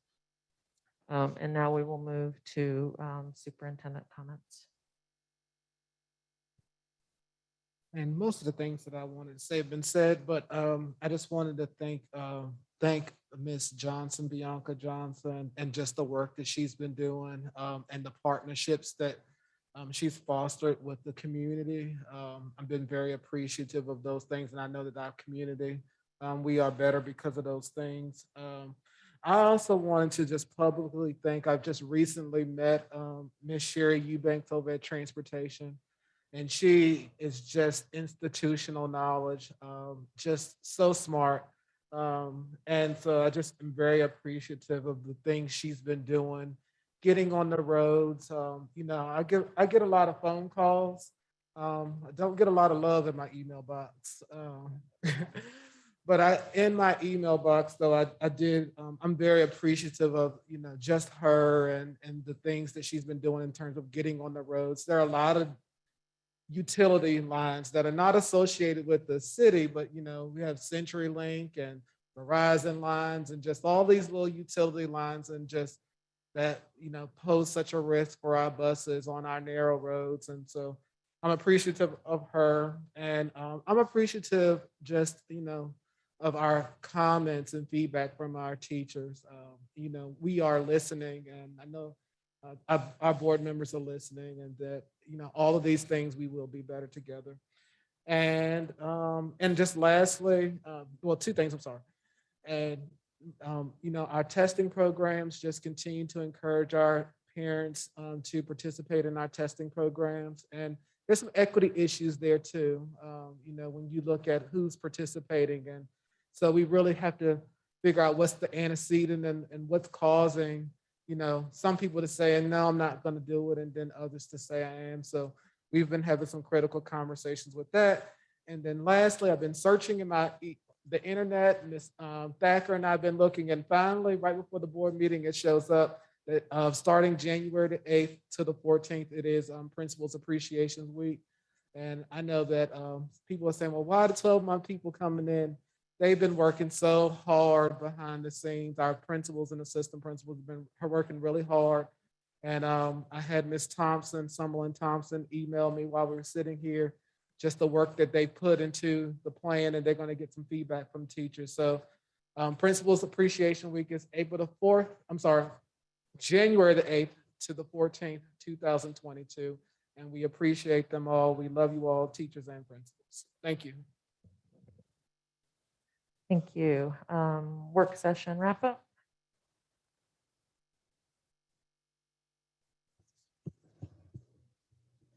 Our board would like to revisit the composition of the calendar committee to be more inclusive. Wants more work on the details of the staff leave regulations, to have a presentation regarding collective bargaining for the board, Make sure that the message about the importance of masking is shared with families and research getting quality masks for staff and students. More information about the construction grant, more details on the 5% teacher raise, and looking more to the future and competitive processes. Thank you very much. I would also like to, as far as the presentation to the board on collective bargaining, I would like to reach out. I would love to hear and want to hear everything that you all are presenting to staff, but also would like to reach out to Mr. Anderson, our attorney, to see if he has recommendations for presentations and just information that we can get from that end as well, please. And okay, we're moving on to upcoming meetings. We do have a school board budget work session Saturday, January 15th. That will be located here in the media center. Wednesday, February 2nd. Right now we have scheduled a school board joint budget work session with city council. It says that the location is to be determined. I am lobbying for and hopeful that they will be comfortable to meet with us in person. And I personally would like to see if we can schedule that to be at Buford. I think that would be a nice opportunity to sit there in that space and work together there. And then, but that's, again, that's to be determined. We don't have that finalized. Thursday, February 3rd is our regular next school board meeting here in the media center. And then Tuesday, February 15th, we have a school board budget work session. And Thursday, February 24th, we have a special school board meeting, which will be approval of the superintendent's proposed budget. And yeah, we're busy. So everybody, thank you so much. Be safe, weather safe, health safe, and thank you. And we will call this meeting adjourned.